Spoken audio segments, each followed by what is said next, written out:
അമ്മേ പരിശുദ്ധമ്മേ, അമ്മേ പരിശുദ്ധമേ, ദൈവമാതാവേ, കൃപാസനത്തിലൂടെ ഞങ്ങൾക്കും ഞങ്ങളുടെ ദേശത്തിനും അമ്മ മധ്യസ്ഥം തേടി തന്ന എല്ലാ അനുഗ്രഹങ്ങൾക്കും കൃപകൾക്കും ഞങ്ങളിപ്പോൾ ഹൃദയം നിറഞ്ഞ നന്ദി പറയുന്നു.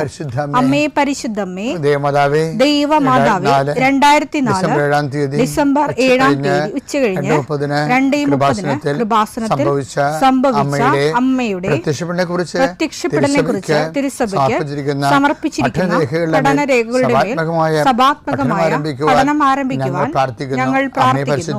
അമ്മേ പരിശുദ്ധമേ, ഭൂസ്വർലോകങ്ങളുടെ രാജ്ഞിയായ അങ്ങേയ്ക്ക് ഭൗമസംരക്ഷണത്തിനായി പ്രപഞ്ചപ്രകൃതിയെ തന്നെ തിരുസഭ പ്രതിഷ്ഠിക്കുവാൻ ഈ പ്രത്യക്ഷീകരണം വഴി ഇടയാക്കണമേ. പരിശുദ്ധമേ, ജപമാല മാതാവേ, സകല കൃപാസനം പ്രാർത്ഥനയോടും ചേർത്ത് ഞങ്ങളിപ്പോൾ പ്രാർത്ഥിക്കുന്ന ഈ കുടുംബത്തിന്റെ പ്രത്യേക നിയോഗം പറ മക്കളെ.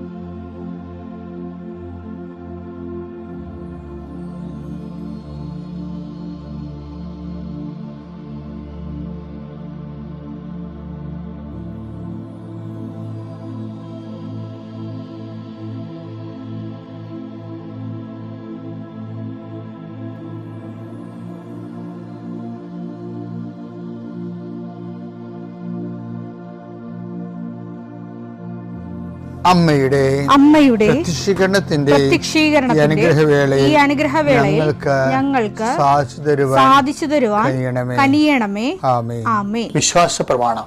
സർവശക്തനായ പിതാവും ആകാശത്തിന്റെയും ഭൂമിയുടെയും സൃഷ്ടാവുമായ ദൈവത്തിൽ ഞാൻ വിശ്വസിക്കുന്നു.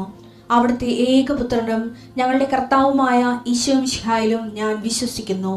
ഈ പുത്രൻ പരിശുദ്ധാത്മാവിനാൽ ഗർഭസ്ഥനായി കന്യകാമറിയത്തിൽ നിന്ന് പിറന്ന് പൊന്തിയോസ് പീലാത്തോസിന്റെ കാലത്ത് പീഡകൾ സഹിച്ച് കുരിശിൽ തറയ്ക്കപ്പെട്ട് മരിച്ച് അടക്കപ്പെട്ട് പാതാളങ്ങളിൽ ഇറങ്ങി മരിച്ചവരുടെ ഇടയിൽ നിന്ന് 3-ാം നാൾ ഉയർത്ത് സ്വർഗത്തിലേക്ക് എഴുന്നള്ളി സർവശക്തിയുള്ള പിതാവായ ദൈവത്തിന്റെ വലതുഭാഗത്തിരിക്കുന്നു.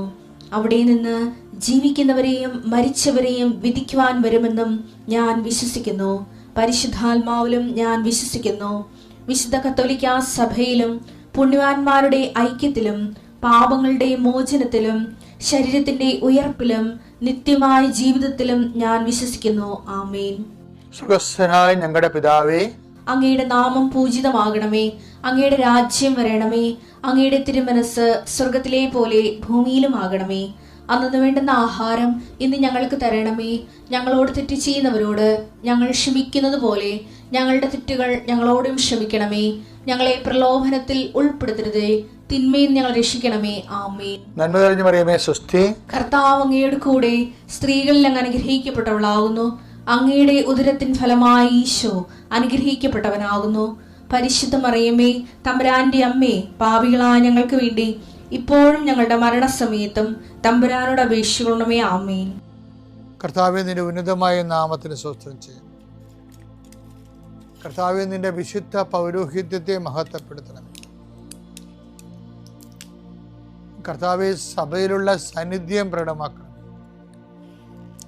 40 വർഷം അടിയനർപ്പിച്ച കൃപാന്റെ ബലത്തിൽ ഇന്ന് അങ്ങയുടെ മക്കളെ പ്രാർത്ഥന കൂടുന്ന എല്ലാ മക്കൾക്ക് വേണ്ടി പ്രാർത്ഥിക്കുകയാണ്. കർത്താവെ, മനസ്സ് വേദനിക്കുന്ന എല്ലാ വിഷയങ്ങളും, അവരുടെ മനസ്സ് വേദനിപ്പിക്കുന്ന എല്ലാ വ്യക്തികളും ഇപ്പോഴും ഈശോയുടെ നാമം നിർവീര്യമാകട്ടെ. കർത്താവെ, മനസ്സ് വിഷമിപ്പിക്കുന്ന സാഹചര്യങ്ങൾ, ചെയ്തെടുക്കേണ്ട ഉത്തരവാദിത്തങ്ങൾ, മറ്റുള്ളവർ നമ്മളെ പഴി പറയാൻ സാധ്യതയുള്ള എല്ലാ വിഷയത്തിൻ്റെ മേലും കർത്താവിൻ്റെ കരുണ ചൊരിയുകയും നിങ്ങളെ കർത്താവ് ഇന്ന് നിലനിർത്തി തരികയും ചെയ്യട്ടെ. നിങ്ങൾ പോകുന്ന വഴികൾ, കണ്ടുമുട്ടുന്ന വ്യക്തികൾ, ചെയ്യുന്ന കാര്യങ്ങൾ, യാത്ര ചെയ്യുന്ന വാഹനങ്ങൾ, ഒപ്പിടുന്ന പേപ്പറുകൾ, കൈമാറുന്ന രേഖകൾ, കഴിക്കുന്ന മരുന്ന് എല്ലാം മാതാവിൻ്റെ മധ്യസ്ഥതയിൽ യേശുനാമത്തിൽ അനുഗ്രഹിക്കപ്പെടുകയും നീ ദൈവത്തെ അനുഭവിക്കാൻ ഇന്ന് നിന്നെ സഹായിക്കുകയും ചെയ്യട്ടെ. നിത്യം പിതാവും പുത്രനും പരിശുദ്ധാത്മാശ്രേഷ്ഠ നീക്കുവാണ്. എൻ്റെ പ്രിയപ്പെട്ടവരെ, നമ്മുടെ ആധ്യാത്മിക ജീവിതം ബലവത്താകണമെങ്കിൽ ദൈവം നമ്മളെ എങ്ങനെ നിരീക്ഷിക്കുന്നുവെന്ന് പഠിച്ചു വെക്കണം നല്ലതാണ്. ഇപ്പം ഞാൻ ഇന്ന് നാളെ മറ്റന്നാൾ ഇതിൻ്റെ ഓരോ ഘടകങ്ങൾ പറയാം. ഇപ്പം ഉദാഹരണത്തിന് ദൈവം ചോദിക്കണില്ലേ, അതായത് നീ എന്താണ് ചെയ്തത്? അപ്പം ചെയ്തു പോയ കാര്യങ്ങളാണ്.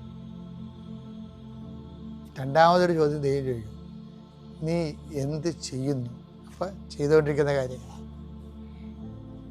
മൂന്നാമത്തത് നീ ചെയ്യാനിരിക്കുന്നത് ഭാവിയിലെ.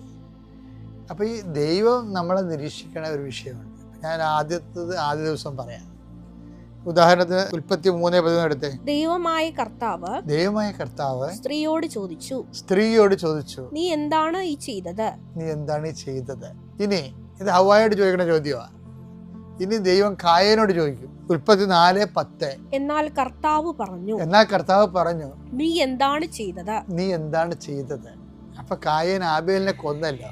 അപ്പൊ അതിന് കർത്താവ് ചോദിച്ചത്, ആ കൊല കഴിഞ്ഞതിന് ശേഷം കർത്താവ് ചോദിച്ചതാണ്, നീ എന്താണ് ചെയ്തത്?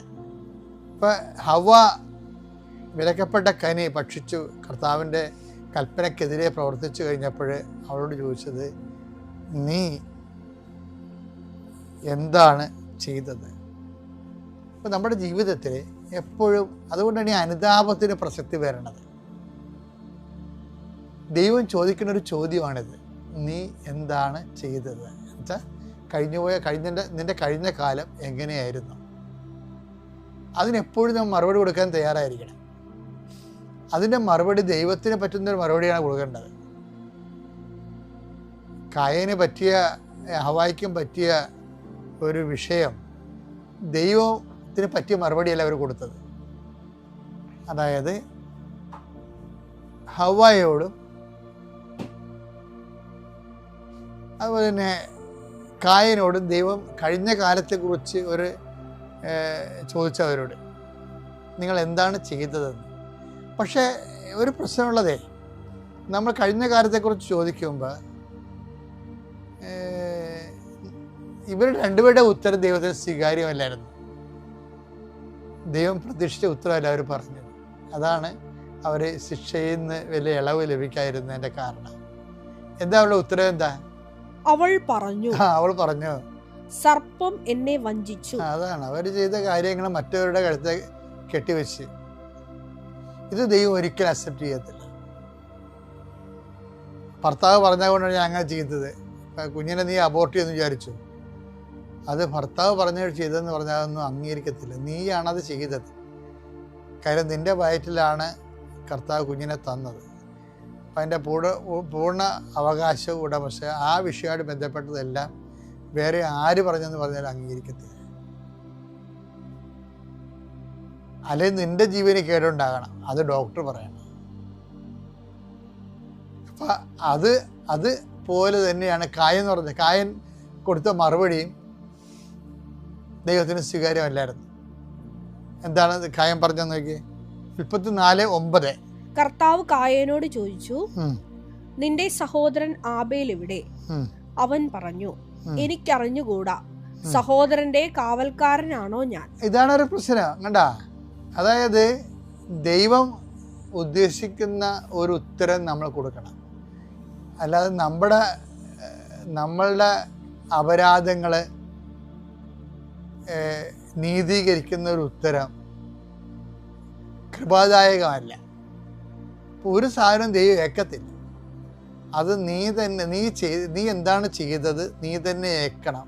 അപ്പം അതിനെന്താണ് ചെയ്യേണ്ടത്? അനുതാപമാണ് അവിടുത്തെ മാർഗം. ലോകത്തിലെ ഏറ്റവും നല്ല അനുതാപം നടത്തിയത് ദാവീദിനോട് ചോദിച്ചായിരുന്നു ദൈവം. ഉറിയായെ കൊന്നു കഴിഞ്ഞപ്പോഴും ദാവീദിനോടും ദൈവം ചോദിച്ചായിരുന്നു, നീ എന്താണ് ചെയ്തതെന്ന്. എന്താണ് ചെയ്തത് എന്ന് പറഞ്ഞത് കായനോടും ചോദിച്ചു, ഹവ്വായോടും ചോദിച്ചു. ഇവർ രണ്ടുപേരും പറഞ്ഞ ഉത്തരങ്ങൾ പ്രാക്കപ്പെട്ട ഉത്തരങ്ങളാണ്. മറ്റുള്ളവരുടെ കഴുത്തെ കെട്ടിവെക്കുകയും സ്വയം ഉത്തരവാദിത്തം ഒഴിയണ രീതിയിലാണ്. ഞാനാണോ എൻ്റെ സഹോദരൻ്റെ കാവൽക്കാരൻ എന്നൊക്കെ ചോദിക്കുന്നത്. അപ്പോൾ എപ്പോഴും നമ്മൾ ശ്രദ്ധിക്കുന്നത്, എന്ത് മിസ്റ്റേക്ക് സംഭവിച്ചാൽ എൻ്റെ മക്കൾ ഫ്ലാറ്റായിട്ട് അതിൽ നിന്ന് ഒഴിവ് കഴിവ് ഉണ്ടാക്കാൻ വേണ്ടി ശ്രമിക്കരുത്. ഉൽപ്പത്തിയുടെ പാഠങ്ങൾ നൽകുന്നതാണ്. കഴിഞ്ഞ കാലങ്ങളെ അസസ് ചെയ്യണം. കഴിഞ്ഞ കാലങ്ങളിലെ ഒരു സാധനവും അത് നമ്മൾ ചെയ്ത തെറ്റ് മറ്റുള്ളവരുടെ സമ്മർദ്ദം കൊണ്ടാണെന്ന അങ്ങനെയുള്ള ഉത്തരങ്ങളൊന്നും അനുതാപത്തിൽ ദൈവം പ്രതീക്ഷിക്കണില്ല. ഫ്ലാറ്റായിട്ട് ആ വിഷയം ഏറ്റെടുക്കാൻ പറ്റത്തില്ല. അതുകൊണ്ടാണ് യേശുവിനെ ഏറ്റെടുപ്പുകാരൻ എന്ന് പറയാൻ കാര്യം അതാണ്. നമ്മുടെ ഭാരങ്ങളാണ് ഈ മനുഷ്യൻ ഏറ്റെടുക്കാത്ത ഭാരങ്ങൾ ഏറ്റെടുക്കാൻ വേണ്ടിയാണ് ഈശോ മനുഷ്യാവതാരം സ്വീകരിച്ചത്. അതാണ് ഈശോനെ ഏറ്റെടുപ്പുകാരൻ എന്ന് പറയുന്നത്. അതാ ഐസയൊക്കെ പറയണില്ലേ, നമ്മുടെ പാപങ്ങളാണ് അവൻ ചുമന്നതെന്നൊക്കെ പറയുന്നത് ആ അർത്ഥത്തിലാണ്. അപ്പോൾ അതിന് വേണ്ടി നമ്മൾ ഈ വിഷയം, കർത്താവേ എൻ്റെ കയ്യിൽ നിന്ന് ഇങ്ങനെ സംഭവിച്ചു പോയി, എന്നോട് ക്ഷമിക്കണം, ഇനി ആവർത്തിക്കത്തില്ല, എന്നെ അനുഗ്രഹിക്കണം, അങ്ങനെ ഒരു നിലപാടാണ് ഭാവി ജീവിതത്തിൽ ഭൂതകാലത്ത് സംഭവിച്ചു പോയ വിഷയങ്ങളെക്കുറിച്ച് ദൈവ സന്നിധി ഒരു നിക്കക്കള്ളി കിട്ടാൻ വേണ്ടി നമുക്ക് കൈവരിക്കാം. എൻ്റെ പേര് ബിന്നി, ഇത് അമല. ആദ്യമായി ഞങ്ങൾ പ്രത്യക്ഷീകരണ മാതാവിനും കൃപാസന മാതാവിന് നന്ദി രേഖപ്പെടുത്തുന്നു. ഞങ്ങൾക്ക് ലഭിച്ചൊരു വലിയൊരു അനുഗ്രഹത്തിന് നന്ദി പറയാനായിട്ടാണ് ഞങ്ങളവിടെ വന്നിരിക്കുന്നത്. ഞങ്ങൾ വരുന്നത് പാലായിലെ തെടനാടെന്ന് പറഞ്ഞ സ്ഥലത്തു നിന്നാണ്. ഇപ്പോൾ ഞങ്ങളുടെ കല്യാണം കഴിഞ്ഞത് 2020 ഫെബ്രുവരിയിലായിരുന്നു. കല്യാണം കഴിഞ്ഞ് 4 കൊല്ലമായിട്ടും ഞങ്ങൾക്ക് കുട്ടികളെ ലഭിച്ചിരുന്നില്ല. ഞങ്ങൾ ട്രീറ്റ്മെൻറ്റുകൾ പലത് ചെയ്തിരുന്നു, പക്ഷേ ഒന്നും നടന്നില്ല. 2022 വൈഫിനൊരു ബ്ലീഡിങ് വന്നു. അങ്ങനെ ഞങ്ങൾ നാട്ടിൽ വന്നു. ഞങ്ങൾ ദുബായിലായിരുന്നു ആക്ച്വലി. ഞങ്ങൾ നാട്ടിൽ വന്ന് ഞങ്ങൾ ഒരു കേരളത്തിൽ തന്നെ ഇവിടെ തന്നെ ഒരു പ്രശസ്ത ഹോസ്പിറ്റലിൽ ചെന്നു. അവിടെ ചെക്കപ്പ് ചെയ്തപ്പം ബ്ലീഡിങ്ങിൻ്റെ കാര്യം അത് സിസ്റ്റാണ്, പക്ഷേ നോർമലായിട്ട് പ്രഗ്നൻസി നടക്കില്ല എന്നാണ് ഡോക്ടർ പറഞ്ഞത്. IVF ആയിരുന്നു ഒരു ഓപ്ഷനായിട്ട് പറഞ്ഞത്. അതും ഞങ്ങൾ ജൂൺ മാസത്തിലാണ് വന്നത്. ഡിസംബറിനുള്ളിൽ ചെയ്യണം എന്നാണ് അവർ പറഞ്ഞത്. അപ്പോൾ എനിക്ക് IVF-നോട് താല്പര്യമില്ലായിരുന്നു. ഞാൻ വേണ്ടെന്ന് പറഞ്ഞു. അത് കഴിഞ്ഞ് ഞങ്ങൾ തിരിച്ച് ദുബായ്ക്ക് പോയി. അത് കഴിഞ്ഞ് 2023 ഞങ്ങൾ ഇവിടെ വന്ന് ഉടമ്പടി എടുത്ത് ആദ്യത്തെ കഴിഞ്ഞ് രണ്ടാമത്തെ ഉടമ്പടി പുതുക്കി ആദ്യത്തെ മാസം തന്നെ ഇവൾ നോർമൽ പ്രഗ്നൻ്റായി. അത് ഞങ്ങൾ ആദ്യം അത് ചെയ്തിരുന്നത് ഉടമ്പടി എടുത്ത ശേഷം എന്നും വിശുദ്ധ തൈലം കൊണ്ട് വയറിൽ കുരിശ് വരച്ച് വിശ്വാസപ്രമാണം ചൊല്ലി അങ്ങനെയായിരുന്നു ഞങ്ങൾ പ്രാർത്ഥിച്ചിരുന്നത്. പിന്നെ അത് കഴിഞ്ഞ് ഇവിടെ 2023 മെയ് മാസത്തിൽ ഞങ്ങൾ ഇവിടെ വന്ന് പുതുക്കി. അതിൻ്റെ അടുത്ത മാസം അവൾ പ്രഗ്നൻ്റായി. കറക്റ്റ് ഫെബ്രുവരി 4 അതായത് ഇന്ന് കൊച്ചിൻ്റെ 1ാം പിറന്നാളാണ്. ഫെബ്രുവരി 4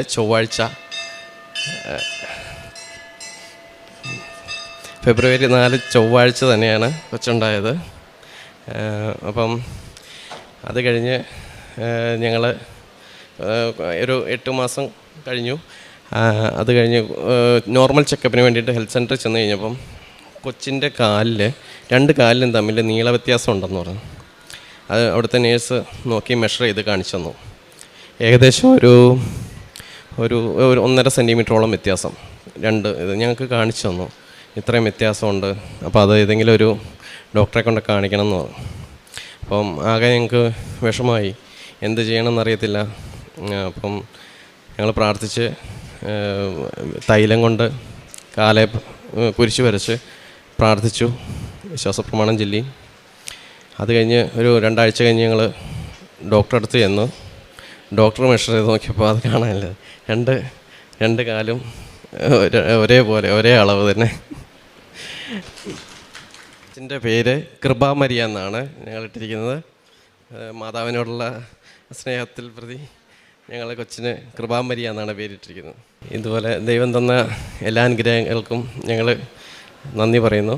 ഞങ്ങൾ എന്നും പ്രാർത്ഥിക്കുകയും പള്ളിയിൽ പോവുകയൊക്കെ ചെയ്തിട്ടുണ്ട്.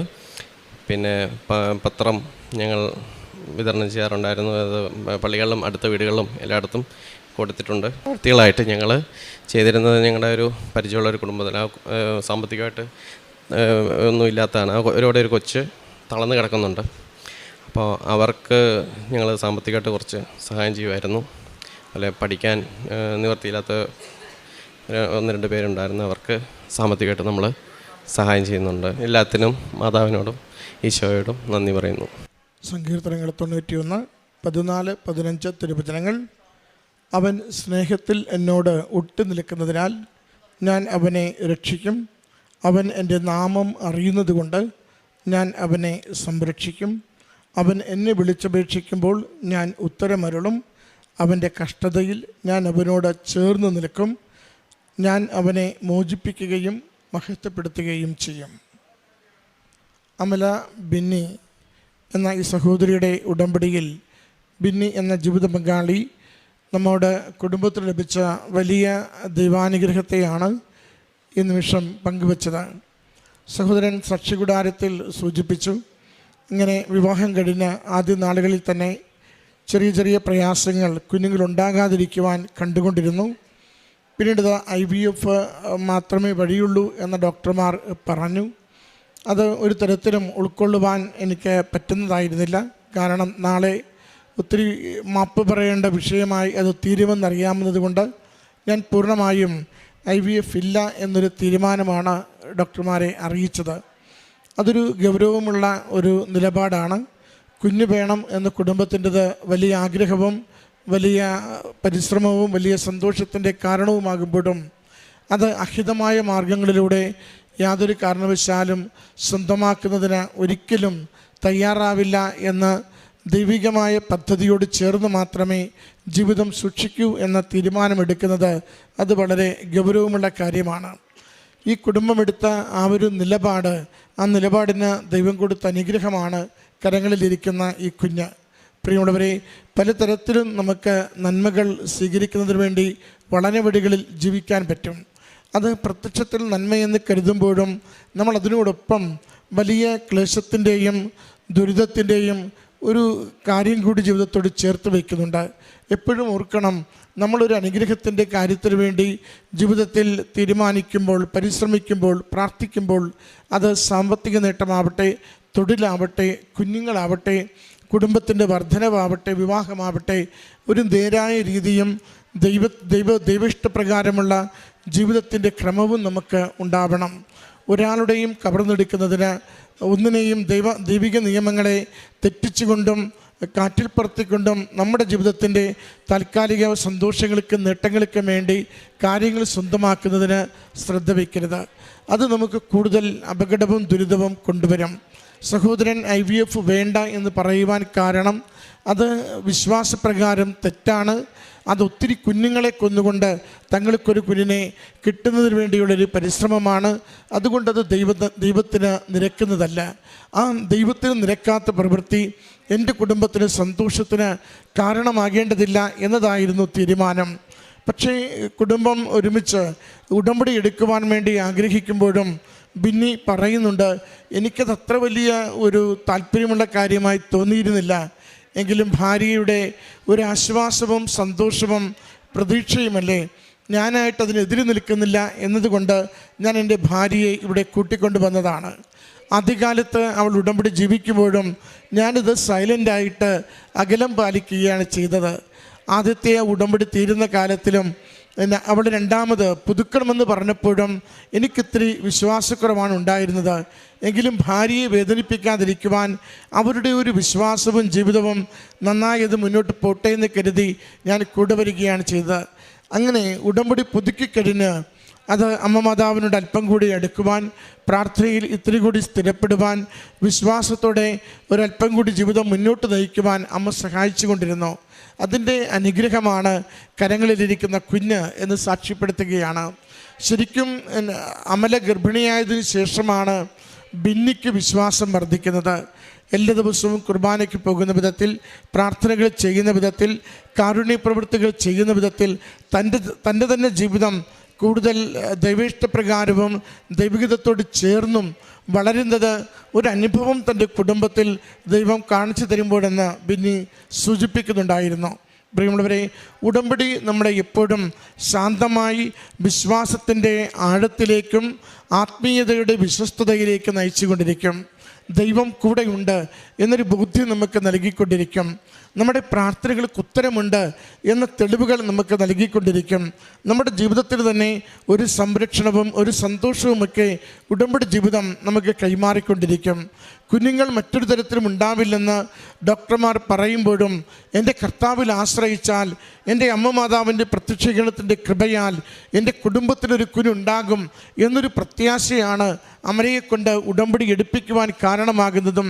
അത് ദൈവം വാഗ്ദാനങ്ങളിൽ വിശ്വസ്തനായതുകൊണ്ട് എളിയവരുടെ പ്രാർത്ഥന കേൾക്കുകയും അവിടുത്തെ അനന്ത കൃപയിൽ നിന്ന് ഏതൊരു കാര്യവും മനുഷ്യന് അസാധ്യമായത് അവിടുന്ന് സാധിച്ചു തരുമെന്ന പ്രത്യാശയിൽ കരങ്ങളിൽ കുഞ്ഞിനെ വഹിച്ചുകൊണ്ട് ഇത് ദൈവം നൽകിയ അനുഗ്രഹവും അമ്മ മാതാവിനോട് ലഭിച്ച അടയാളവുമെന്ന് ലോകത്തോട് സാക്ഷ്യപ്പെടുത്തുകയാണ്.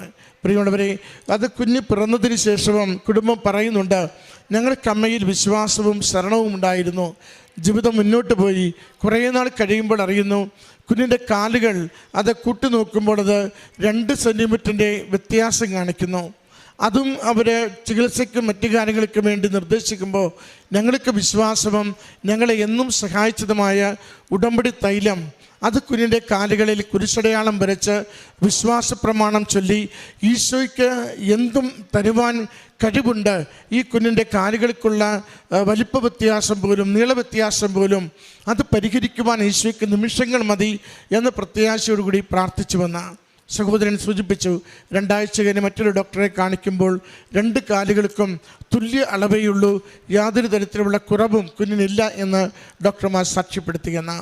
ഉടമ്പടി നമ്മളെ അങ്ങനെയാണ് ദൈവത്തിലേക്ക് ചേർത്ത് പിടിക്കുന്നത്. നാം കണ്ണീരോടെ ദൈവത്തിൻ്റെ അരികിൽ വരുന്നു. അവിടുന്ന് കൂടെ നിർത്തി സംരക്ഷിച്ച് സഹായിച്ചുകൊണ്ട് ധൈര്യത്തോടെ ജീവിതം മുന്നോട്ട് കൊണ്ടുപോകുവാൻ നമ്മളെ ആശ്വസിപ്പിക്കുന്നു. അതുകൊണ്ട് ഉടമ്പടിയിലായിരിക്കുമ്പോൾ നമുക്ക് വേണ്ടുന്ന പ്രത്യാശ, ലോകത്തിൽ എന്തൊക്കെ എതിര് നിന്നാലും, ലോകത്തിൽ എന്തൊക്കെ ഇല്ലായ്മകളുണ്ടായാലും, ആരൊക്കെ നമ്മുടെ ജീവിതത്തിൽ കഷ്ടനഷ്ടങ്ങൾ പറഞ്ഞാലും ദൈവത്തിന് ഒന്നും അസാധ്യമല്ല. അവിടുന്ന് കൂടെ നിന്ന് നമ്മുടെ ജീവിതത്തിൻ്റെ പോരായ്മകളെ പരിഹരിച്ച് അമ്മ മാതാവിൻ്റെ പ്രത്യക്ഷീകരണം ലോകം ഏറ്റെടുക്കുന്നതിന്, സഭ അംഗീകരിക്കുന്നതിന് അമ്മ വലിയ അടയാളങ്ങളിലൂടെ ഈ ലോകത്തെ ഈ നാളുകളിൽ മുന്നോട്ട് കൊണ്ടുപോയിക്കൊണ്ടിരിക്കുമ്പോൾ അതിൽ നമ്മളെയും പങ്കാളികളാക്കും. ഒരടയാളം നമ്മുടെ കുടുംബത്തിൽ നൽകുമ്പോൾ അമ്മ ലോകത്തോട് പറയുന്നത്, ഞാൻ എൻ്റെ മകനോട് പറയുമ്പോൾ മകൻ എന്നെ വാക്ക് കേൾക്കുകയും നിങ്ങളെ അനുഗ്രഹിക്കുകയും ചെയ്യുമെന്നാണ്. അമ്മയുടെ മാധ്യസ്ഥം നമ്മുടെ കുടുംബങ്ങൾക്കും ജീവിതങ്ങൾക്കും ഇന്നും വിലയേറിയതാണ്. ഏതു വലിയ പ്രശ്നത്തെയും പരിഹരിക്കുവാൻ പോകുന്നതാണ്. അതിന് ഈ കുടുംബത്തിൽ ലഭിച്ച ഈ അനുഗ്രഹത്തെ ഓർത്ത് അമ്മ മാതാവിനും തിരുക്കുമാരനും നന്ദി പറഞ്ഞുകൊണ്ട് കരങ്ങളടിച്ച് ഈ സാക്ഷ്യം നമുക്ക് കൃപാസന മാതാവിനും യേശുവിനും 1000 നന്ദി. എൻ്റെ പേര് വൈഷ്ണവി. ഞാൻ ആദ്യമായിട്ട് ഉടമ്പടി എടുക്കുന്നത് എൻ്റെ അമ്മ പറഞ്ഞറിഞ്ഞിട്ടാണ്. ഞാൻ ആദ്യമായിട്ട് ഓൺലൈനായിട്ടാണ് ഉടമ്പടി എടുക്കുന്നത്. ഞാൻ 2019 MBBS പഠിക്കാനായിട്ട് വിദേശത്ത് പോയിട്ടുണ്ടായിരുന്നു. ഞാൻ യുക്രൈനിലാണ് പോയത്. അവിടെ പോയി കഴിഞ്ഞ് 2019 പകുതിയായപ്പോൾ തന്നെ കോവിഡ് കാരണം തിരിച്ചു വരേണ്ടി വന്നു. പിന്നെ ഒന്ന് ശരിയായി തിരിച്ചു പോയി അവിടെ ഒന്ന് പഠിച്ചു തുടങ്ങിയപ്പോഴത്തേക്കിന് പിന്നെ യുക്രൈൻ റഷ്യ യുദ്ധം കാരണം പിന്നെയും തിരിച്ചു വരേണ്ടി വന്നു. അങ്ങനെ കൂടുതൽ സമയം ഒരു 3rd ഇയർ വരെ ഞാൻ ഓൺലൈനായിട്ടായിരുന്നു പഠിച്ചത്. ആ സമയത്ത് ഒത്തിരി ആൾക്കാരുടെ പരിഹാസങ്ങൾ കേൾക്കേണ്ടി വന്നു. അതായത് ഇനി കോളേജിൽ പോകാൻ പറ്റുമോ, കോളേജ് ഇനി പഠിത്തം നിനക്ക് പഠിക്കാൻ പറ്റുമോ, നിനക്ക് ഇവിടെ തന്നെ ഡിഗ്രി ഏതെങ്കിലും ചെയ്താൽ പോരായിരുന്നോ, അങ്ങനെയൊക്കെ. അങ്ങനെ പെട്ടെന്ന് ഒരു 7 മാസം ഞാൻ നാട്ടിൽ തന്നെ നിൽക്കേണ്ട വന്നു. എന്ത് ചെയ്യണമെന്നറിയില്ല. നാട്ടിലൊരു ഹോസ്പിറ്റലിൽ ഇൻറ്റേൺഷിപ്പിനായിട്ട് പോവുമായിരുന്നു. പിന്നെ പെട്ടെന്ന് കുറച്ച് ഫ്രണ്ട്സ് വേറെ വേറെ കൺട്രിയിലോട്ട് ട്രാൻസ്ഫർ എടുക്കാൻ സ്റ്റാർട്ട് ചെയ്തു. അങ്ങനെ ഞാനും വേറൊന്നും നോക്കിയില്ല, അധികം ഒന്നും ചിന്തിച്ചില്ല, എങ്ങനെയും പഠിത്തം പൂർത്തീകരിക്കണം അങ്ങനെ വിചാരിച്ച് ഞങ്ങൾ കുറച്ച് ഫ്രണ്ട്സ് എല്ലാവരും കൂടി മോൾഡോവ എന്ന് പറഞ്ഞ സ്ഥലത്തിലേക്ക് ട്രാൻസ്ഫർ എടുക്കുകയായിരുന്നു. ഞാൻ മോൾഡോവയിൽ 4th ഇയറിലാണ് ജോയിൻ ചെയ്തത്. പിന്നെ ഞാൻ മോൾഡോവയിൽ ചെന്ന് 4th ഇയർ പകുതി ആയപ്പോഴാണ് എൻ്റെ അമ്മ ആദ്യമായിട്ട് എനിക്കൊരു സാക്ഷ്യം ഇട്ട് തന്ന് എന്നോട് പറയുന്നത്, നീ ഇതൊന്ന് കേട്ട് നോക്ക്, ഞാനിത് കേട്ടതാ, ഞാൻ കൃപാസനത്തിലൊന്ന് പോയി എന്നൊക്കെ പറഞ്ഞ്. അങ്ങനെ എൻ്റെ ഒരു ഫ്രണ്ട് ഞാൻ പോയി കഴിഞ്ഞിട്ട് പിന്നെ ജോയിൻ ചെയ്യുന്നുണ്ടായിരുന്നു മോൾഡോവയിൽ. അങ്ങനെ ആ ഫ്രണ്ട് എൻ്റെ വീടിൻ്റെ അടുത്തുള്ളതായിരുന്നു. ആ ഫ്രണ്ടിൻ്റെ കയ്യിൽ എൻ്റെ അമ്മ ഇവിടുത്തെ ബുക്കും ഉപ്പും ഒക്കെ കുറച്ച് കാര്യങ്ങൾ തന്നു വിട്ടു. ഞാനങ്ങനെ ആദ്യമായിട്ട് ഓൺലൈനായിട്ടാണ് ഉടമ്പടി എടുക്കുന്നത്. ആദ്യമൊക്കെ അങ്ങനെ അധികം അറിയാത്തതുകൊണ്ട് രാവിലെ എണീറ്റ് പ്രാർത്ഥിക്കുക അങ്ങനെയൊന്നും ഇല്ലായിരുന്നു. പിന്നെ നാട്ടിൽ വന്നു. ഞാൻ ഇവിടെ അമ്മയുടെ കൂടെ നാട്ടിൽ വന്ന ഉടനെ തന്നെ ഞാൻ കൃപാസനത്തിൽ വന്നായിരുന്നു. ഇവിടെ വന്ന് ഞാൻ പിന്നെ ഇവിടെ വന്ന് NRI ഉടമ്പടി എടുത്തു. അങ്ങനെ അമ്മയുടെ കൂടെ ഇരുന്ന് ഞാൻ നാട്ടിൽ വന്ന് പ്രാർത്ഥിച്ച് പിന്നെ അതെനിക്കൊരു ഇതായി മാറി. ഞാൻ പിന്നെ 6th ഇയറിൽ ലാസ്റ്റ് ഫൈനൽ ഇയർ ആയപ്പോൾ എല്ലാം ഫുള്ള് രാവിലെ എണീറ്റ് പ്രാർത്ഥിക്കുമായിരുന്നു, വൈകിട്ട് വരുമ്പം പ്രാർത്ഥിക്കുമായിരുന്നു. ചില ദിവസങ്ങളിൽ എനിക്ക് ക്ലാസ് രാവിലെ ഉള്ള സമയത്ത് എനിക്ക് പ്രാർത്ഥിക്കാൻ കഴിയത്തില്ല, എന്നാലും ഞാൻ വൈകിട്ട് വന്നിരുന്ന് പ്രാർത്ഥിക്കും. അവിടുത്തെ ഓരോ എക്സാം എഴുതാൻ പോകുമ്പോഴും ഞാൻ ഇവിടുത്തെ കുഞ്ഞ് ലോക്കറ്റും രാവിലെ എണീറ്റ് പ്രാർത്ഥിച്ച് എൻ്റെ കൂട്ടുകാർക്കും വേണ്ടി എല്ലാം പ്രാർത്ഥിച്ചിട്ടായിരുന്നു ഞാൻ പോകുന്നത്. അങ്ങനെ നാട്ടിൽ ഞാൻ ഈ വർഷം ജൂണിലാണ് ഞാൻ ഗ്രാജുവേറ്റ് ആയത്. നാട്ടിൽ വന്ന് പുറത്ത് പഠിച്ചെന്ന് പറഞ്ഞിട്ട് കാര്യമില്ല. നാട്ടിൽ വന്നു കഴിഞ്ഞാൽ ഫോറിൻ മെഡിക്കൽ ഗ്രാജുവേറ്റ് എക്സാമിനേഷൻ എന്ന് പറഞ്ഞൊരു എക്സാം നാട്ടിൽ ഇന്ത്യയിൽ പാസ്സായാൽ മാത്രമേ നമുക്കിവിടെ ലൈസൻസ്ഡ് ഡോക്ടറായിട്ട് പ്രാക്ടീസ് ചെയ്യാൻ പറ്റത്തുള്ളൂ. ആ എക്സാം വർഷത്തിൽ 2 വട്ടം മാത്രമാണ് നടക്കുന്നത്. ഭയങ്കര പാസിംഗ് പെർസെൻറ്റേജ് ഭയങ്കര കുറവുള്ളൊരു എക്സാമാണ്. ഇത്രയും നാളിൽ ഒരിക്കലും ഒരു 25% കൂടുതൽ ഒരിക്കലും ഒരു ഇതുവരെയുള്ള എക്സാമിനേഷന് പാസിംഗ് പെർസെൻറ്റേജ് പോയിട്ടില്ല. എത്ര പഠിക്കുന്ന കുട്ടികളാണേലും 150 മാർക്കാണ്, 300 മാർക്സിലാണ് എക്സാം. ഇത് MCQ എക്സാമാണ്. 150 മാർക്സാണ് ബോർഡർ ലൈൻ എന്ന് പറയുന്നത്. 150 മാർക്ക് കിട്ടിയാൽ പാസ്സാകും. പക്ഷെ കുറേ കുട്ടികൾ എത്ര പഠിച്ചിട്ടാണേലും 149 മാർക്കിൽ വന്ന് അവർ കൊണ്ട് നിർത്തും. ഈ എക്സാമിന് റീവാലുവേഷനോ അല്ലാതെ ക്വസ്റ്റ്യൻ പേപ്പറിൽ ഏതൊക്കെ ക്വസ്റ്റ്യനാണ് വന്നതെന്ന് നമുക്ക് പിന്നെ അവർ ഇട്ട് തരുകയോ ആൻസർ കീയോ അങ്ങനെ ഒന്നുമില്ല. അവർ പബ്ലിഷ് ചെയ്ത മാർക്ക് അതാണ് നമ്മുടെ മാർക്ക്. അതിൽ പിന്നെ നമുക്കൊരു ചോദ്യം ഇല്ല. അതിൽ കിട്ടിയില്ലേ പിന്നെ അടുത്തതിന് പഠിക്കുക, അല്ലാതെ വേറെ ഒരു ഓപ്ഷനും നമുക്കില്ല. അങ്ങനെ കുറേ വർഷങ്ങൾ ഇതിനായിട്ട് പഠിക്കുന്ന കുട്ടികളെ എനിക്കറിയാം. അപ്പം നാട്ടിൽ വന്നിട്ടുള്ള മെയിനായിട്ടുള്ള എല്ലാവരുടെയും ചോദ്യം എന്ന് വെച്ച് കഴിഞ്ഞാൽ, ഞാൻ പഠിച്ചിട്ട് വന്നേനല്ല, ഞാൻ 6 വർഷം പഠിച്ചിട്ട് വന്നേനല്ല, ഇവിടെ വന്ന് നിനക്ക് ഈ എക്സാം പാസ്സാവാൻ പറ്റുമോ, നിൻ്റെ ആരും ഇതുവരെ പാസ്സായിട്ടില്ല, ഇങ്ങനെ തന്നെയായിരുന്നു ഞാൻ തുടക്കം തൊട്ടേ കേട്ടോണ്ടിരുന്നത്. ഇങ്ങനെ ഞാൻ ജൂലൈയിലാണ് ഈ എക്സാമിന് വേണ്ടി പഠിച്ചു തുടങ്ങിയത്. 19 സബ്ജക്റ്റാണുള്ളത്. ഈ 6 മാസം എന്ന് പറഞ്ഞാൽ ഭയങ്കര പാടായിരുന്നു. ഞാൻ പഠിക്കും. ഒരു നവംബറൊക്കെ ആകുമ്പോഴത്തേക്കിന് ടീച്ചേഴ്സ് പറയും, ഞാൻ ഓൺലൈനായിട്ടാണ് കോച്ചിങ് എടുത്തത്, ടീച്ചേഴ്സ് പറയും നവംബറൊക്കെ ആകുമ്പോഴത്തേക്കിന് റിവിഷൻ സ്റ്റാർട്ട് ചെയ്യണം. ഒരു 4 റിവിഷൻസ് എങ്കിലും 3 to 4 റിവിഷൻസ് ഉണ്ടെങ്കിൽ മാത്രമേ ഈ എക്സാം പാസ്സാവാൻ പറ്റത്തുള്ളൂ. അത്ര കോൺസെപ്റ്റ്സ് ഭയങ്കര ക്ലിയർ ആയിരിക്കണം. വെറുതെ കാണാതെ പഠിച്ചുകൊണ്ട് പോയാൽ ഇപ്പോൾ ഈ എക്സാം പാസ്സാവാൻ പറ്റത്തില്ല. കാരണം ഇപ്പം ഒരു 2-3 വർഷമായിട്ട് ഈ എക്സാമിൻ്റെ ലെവല് FMG ഒരു സ്ക്രീനിങ് ടെസ്റ്റ് ആണെങ്കിൽ പോലും നീറ്റ് PGയുടെ ലെവലിലാണ് ഇപ്പം ക്വസ്റ്റ്യൻസ് വരുന്നത്, എയിംസിൻ്റെ ലെവലിലാണ് വരുന്നത്. അപ്പോൾ ടീച്ചേഴ്സ് പറയും ചുമ്മാ കാണാതെ പഠിച്ചു പോയി ഒരിക്കലും എഴുതാൻ പറ്റില്ല, MCQ പ്രാക്ടീസ് ചെയ്യണം, അത്രയും കോൺസെപ്റ്റ്സ് ക്ലിയർ ആയാൽ മാത്രമേ പാസ്സാവാൻ പറ്റത്തുള്ളൂ. അപ്പോൾ ടീച്ചേഴ്സ് ആണെങ്കിലും ഭയങ്കര സപ്പോർട്ടീവായിരുന്നു. നവംബറൊക്കെ ആകുമ്പോഴത്തേക്കിനും എല്ലാവരും ഞങ്ങൾക്ക് റിവിഷൻ സ്റ്റാർട്ട് ചെയ്തു. പക്ഷെ ആ സമയത്താണെങ്കിൽ പോലും ഞാൻ അത്രയും നാൾ പഠിച്ച ജൂലൈ തൊട്ട് ഒക്ടോബർ തൊട്ട് പഠിച്ച പോലും ചില സബ്ജക്റ്റ് എനിക്ക് ഓർമ്മയില്ല. ഞാൻ നവംബർ തൊട്ട് പിന്നെയും അത് തന്നെ ഇരുന്ന് പഠിക്കുക. ഡിസംബറിൽ ഞാൻ ഒരു വട്ടം ഫുൾ സബ്ജക്ട്സ് തീർത്തു. അപ്പം ഞാൻ വിചാരിച്ചാൽ കുഴപ്പമില്ല. പിന്നെ ജനുവരി 17th എനിക്ക് എക്സാം. എനിക്ക് ഒന്നും ഓർമ്മയില്ല. പിന്നെയും ഞാൻ റിവിഷൻസ് അല്ല ഞാൻ ചെയ്യുന്നത്, ഞാൻ ശരിക്കും പഠിക്കുമായിരുന്നു. ഞാൻ ഡിസംബറിൽ ഇവിടെ വന്നു, എനിക്ക് അച്ഛൻ്റെ ഇന്ന് അനുഗ്രഹം വാങ്ങാൻ പറ്റി. ഞാൻ ഇവിടെ വന്ന് പ്രാർത്ഥിച്ചു. ഞാൻ ഉടമ്പടി എടുത്തിട്ടുണ്ടായിരുന്നു, ഞാൻ ഉടമ്പടി പുതുക്കി. ഉടമ്പടി പുതുക്കി പ്രാർത്ഥിച്ചു. എനിക്ക് ഉറപ്പായിരുന്നു ഒരിക്കലും എൻ്റെ കഴിവുകൊണ്ട് എനിക്കിത് പാസ്സാവാൻ പറ്റത്തില്ല. ഞാൻ എക്സാം ഹാളിൽ ചെന്നപ്പോഴായാലും രാവിലെ എണീറ്റ് പ്രാർത്ഥിച്ചു. എന്നിട്ടായിരുന്നു എനിക്ക് 7 മണിക്കായിരുന്നു റിപ്പോർട്ടിംഗ് ടൈം. ഞാൻ അവിടെ ചെന്ന് പ്രാർത്ഥിച്ചു. ഞാൻ എക്സാം ഹാളിൽ കയറുന്നതിന് മുന്നേയും ഞാനിങ്ങനെ പ്രാർത്ഥിച്ചുകൊണ്ടിരിക്കുക. സ്ട്രിക്റ്റ് ചെക്കിംഗ് ആയിരുന്നു. അമ്മ എനിക്ക് എൻ്റെ ഡ്രസ്സിൽ ലോക്കറ്റ് സ്റ്റിച്ച് ചെയ്ത് വെച്ച് തന്നു. ആദ്യത്തെ പാട്ട് എന്ന് പറയുമ്പോൾ 150 ക്വസ്റ്റ്യൻസ് വെച്ചാൽ ആദ്യത്തെ പാട്ട് കഴിഞ്ഞാൽ ബ്രേക്ക്, പിന്നെ രണ്ടാമത്തെ പാട്ട്, അങ്ങനെ ആയിരുന്നു. ഞാൻ ഓരോ വചനവും എൻ്റെ മനസ്സിൽ ഇങ്ങനെ പ്രാർത്ഥിച്ചുകൊണ്ടിരുന്നു. അങ്ങനെ അമ്മ മാതാവിനെ പൂർണ്ണമായി വിശ്വസിച്ച് ആദ്യത്തെ പാർട്ടിലാണെങ്കിൽ എനിക്ക് ടെൻഷൻ കാരണം ക്വസ്റ്റ്യൻ വായിക്കുന്നു എനിക്ക് ചിലപ്പോൾ മനസ്സിലാവുന്നില്ല. എനിക്ക് ആദ്യത്തെ പാർട്ടി 2 ക്വസ്റ്റ്യൻ വിട്ടുപോയി. അപ്പോൾ എനിക്ക് ഭയങ്കര ടെൻഷനായി. അല്ലേലേ എല്ലാവരും ഫെയിലാവുമോ, ഇനി ഞാൻ എൻ്റെ കാരണത്താൽ തന്നെ ഞാൻ 2 ക്വസ്റ്റ്യൻ എനിക്ക് ചെയ്യാൻ പറ്റിയില്ല. അപ്പോൾ ആദ്യത്തെ പാർട്ടി തന്നെ എനിക്ക് ഭയങ്കരമായിട്ട് ടെൻഷനായി. ഞാൻ തിരിച്ചിറങ്ങി വന്ന് ഞാൻ ഒന്നും പറഞ്ഞില്ല, ജസ്റ്റ് ബുക്കൊന്ന് മറിച്ച് നോക്കി. ഞാൻ പ്രാർത്ഥിച്ച് അധികം ഒന്നും നോക്കിയില്ല. ഞാൻ ഹാളിൽ പിന്നെയും തിരിച്ച് കയറി ഞാനിരുന്ന് പ്രാർത്ഥിച്ചു. ഞാൻ ഇരുന്ന സ്ഥലത്തും ഞാൻ വർക്ക് ചെയ്തുകൊണ്ടിരുന്ന കമ്പ്യൂട്ടറിലും അമ്മ എനിക്ക് തൈലം പൂശി തന്നിരുന്നു തലയിൽ. അത് ഞാൻ കുരിശ് വരച്ചു.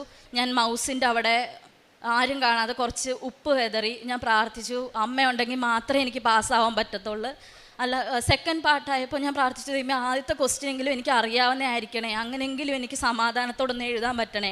അങ്ങനെ ആദ്യത്തെ ക്വസ്റ്റ്യൻ ഞാൻ നോക്കിയപ്പോൾ കറക്റ്റ് ഞാൻ പഠിച്ചൊരു ക്വസ്റ്റ്യൻ തന്നെ ആയിരുന്നു. അതെനിക്ക് ഒരു സംശയമില്ലാതെ ഓപ്ഷൻ ക്ലിക്ക് ചെയ്യാൻ പറ്റി. പിന്നെ അങ്ങോട്ട് ഭയങ്കര ക്ലിനിക്കലായിട്ടുള്ള ക്വസ്റ്റ്യൻസായി. 6 ലൈൻ ക്വസ്റ്റ്യൻസൊക്കെ. അത് 1 മിനിറ്റിൽ ഒരു ക്വസ്റ്റ്യൻ വായിച്ച് തീർക്കണ്ടേ. ഒരു ക്വസ്റ്റ്യൻ വായിച്ച് ഞാനൊരു ആൻസർ മനസ്സിൽ ഉറപ്പിക്കുമ്പം ഓപ്ഷൻസ് നോക്കുമ്പം എല്ലാം ഒരേപോലെ ഭയങ്കര കൺഫ്യൂസിങ് ആയിട്ടുള്ള ഓപ്ഷൻസ് ആയിരുന്നു.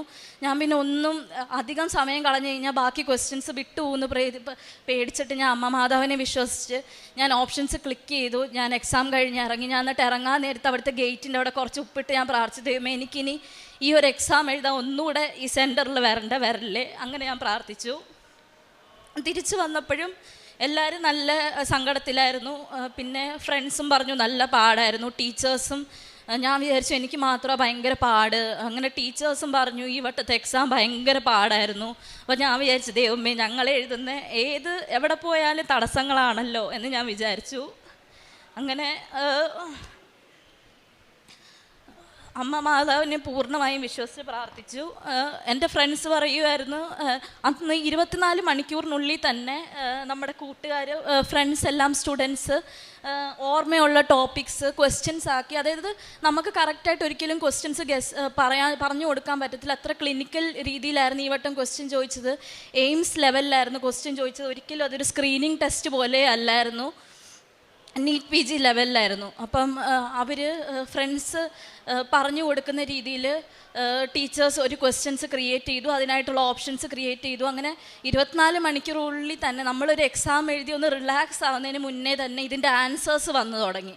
അപ്പോൾ എനിക്കങ്ങ് ടെൻഷനായി. അപ്പം കുട്ടികളെല്ലാം ഗ്രൂപ്പിൽ പറയുക പെട്ടെന്ന്, ഞാൻ പഠിച്ച ഇൻസ്റ്റിറ്റ്യൂട്ടിൽ പറയുക പെട്ടെന്ന് റീകോൾ PDF ഇറക്കണം, അപ്പോൾ അവർക്ക് മാർക്ക് കൂട്ടാലോ, അപ്പോൾ അവർക്കൊന്ന് ഇതാവല്ലോ. ഞാൻ ഒരു റീകോൾ PDF നോക്കിയില്ല. ഞാൻ റിസൾട്ട് വരുന്നവരെ ഞാൻ ഫോൺ എടുക്കാൻ തന്നെ എനിക്ക് പേടിയായിരുന്നു. കാരണം ക്വസ്റ്റ്യൻ നോക്കിക്കഴിഞ്ഞാൽ പിന്നെ ടെൻഷനാവും ഭയങ്കരമായിട്ട്. പിന്നെ ആ സമയത്ത് ഞാനും അമ്മയും രാവിലെ എണീറ്റ് പ്രാർത്ഥിക്കും, വൈകിട്ട് പ്രാർത്ഥിക്കും. അമ്മ എന്നോട് പറഞ്ഞു നീ പൂർണ്ണമായിട്ടും വിശ്വസിക്കുക, അമ്മ മാതാവ് കൈവിടില്ല.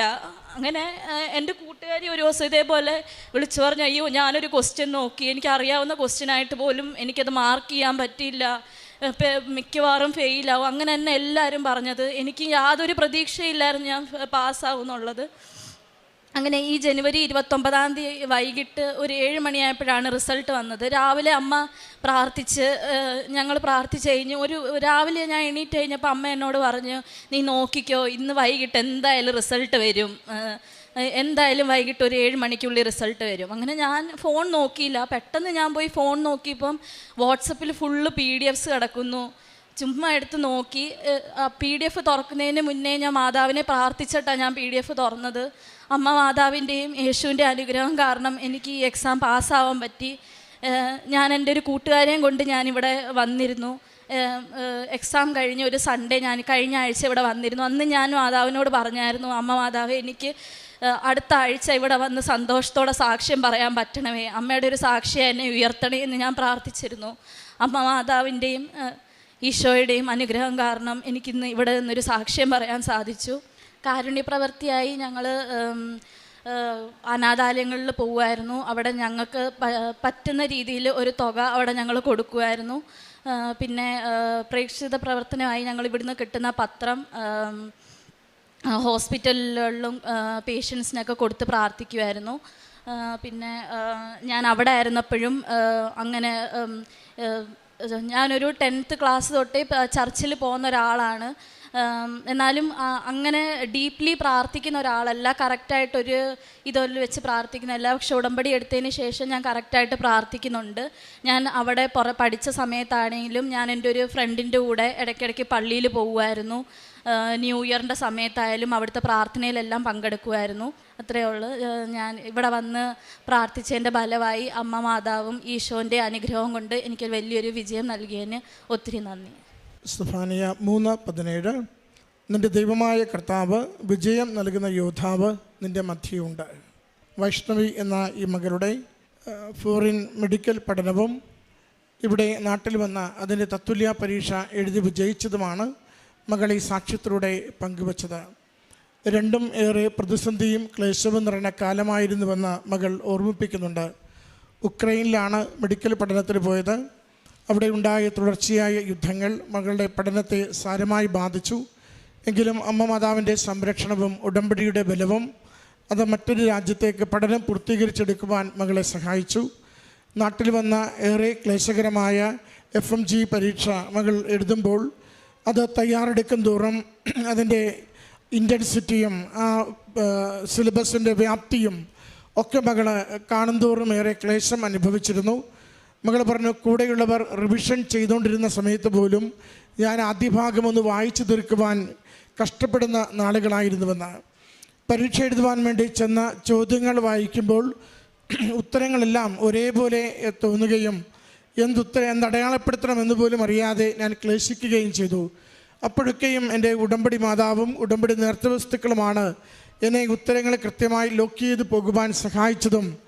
അത് പിന്നീട് എല്ലാവരും MCQ വെച്ച് ഏതാണ് ഉത്തരങ്ങളൊക്കെ കാൽക്കുലേഷൻ ചെയ്യുവാൻ പോകുമ്പോൾ അതിനൊന്നും പരിശ്രമിക്കാതെ അമ്മയുടെ കരങ്ങളിലേക്ക് ആ പരീക്ഷയെ മുഴുവനായി ഏൽപ്പിച്ചു കൊടുത്ത് ഉടമ്പടി ഉപ്പിട്ട് ഇനി ഒരിക്കൽ കൂടി ഈ ഒരു പരീക്ഷ, ഇത്ര ക്ലേശകരമായൊരു പരീക്ഷ എഴുതുവാൻ എന്നെ ഇവിടെ വരുത്തിക്കരുത്, കൊണ്ടുവരുവാൻ ഇടയാകരുത് എന്ന് മകൾ പ്രാർത്ഥിച്ച് അമ്മയുടെ കരങ്ങളിൽ ഏൽപ്പിച്ച് പോകുന്നതും പിന്നീട് ആ റിസൾട്ട് വരുന്നത് വരെയുള്ള കാലയളവിൽ അമ്മയും മോളും ഒരുപോലെ അമ്മ മാതാവിൻ്റെ അരികിൽ തിഷ്ഠമായ പ്രാർത്ഥന, കാരുണ്യ പ്രവൃത്തികൾ, പ്രേക്ഷിത പ്രവർത്തനം എന്നിവയിലൂടെ ദൈവനാമത്തെ മഹത്വപ്പെടുത്തിക്കൊണ്ട് ദൈവകരങ്ങളിൽ ഏൽപ്പിച്ചു കൊടുത്തിരിക്കുന്ന ഈ പരീക്ഷയുടെ വിജയം അതിനുവേണ്ടി നിരന്തരം നിലകൊണ്ടതിനെയാണ് സാക്ഷ്യപ്പെടുത്തുന്നത്.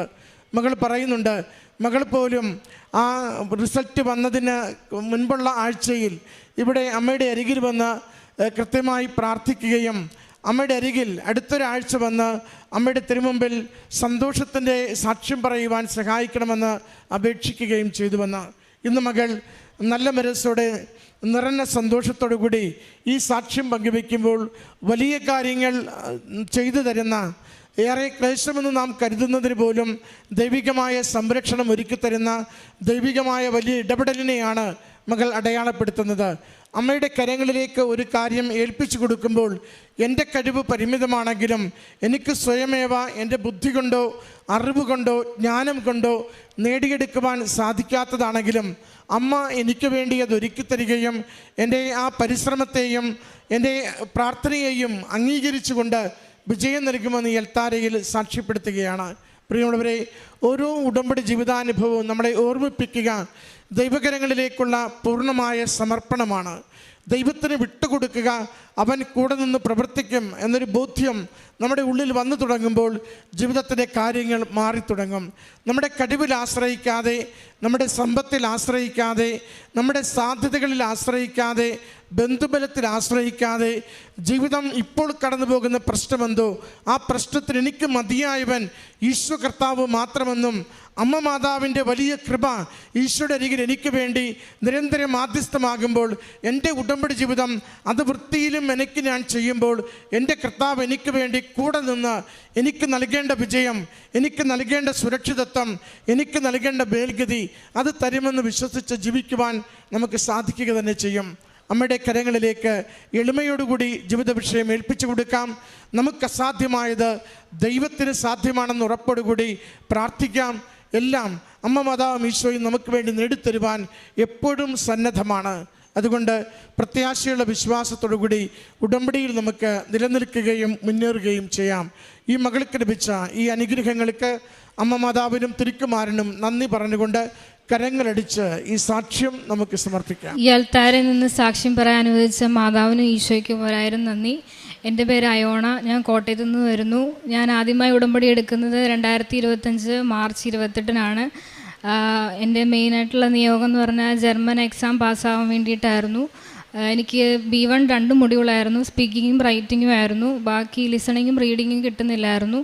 അങ്ങനെ ഞാൻ 28-ാം തീയതി ഒന്ന് ഉടമ്പടി എടുത്തു. അതിനുശേഷം ഞാൻ 3 തവണ എക്സാം എഴുതി, പക്ഷേ അത് ഫെയിലായി. എങ്കിലും ഞാൻ ഉടമ്പടി ഉഴപ്പാതെ ഞാൻ മുമ്പോട്ട് പ്രാർത്ഥിച്ചു തുടങ്ങി.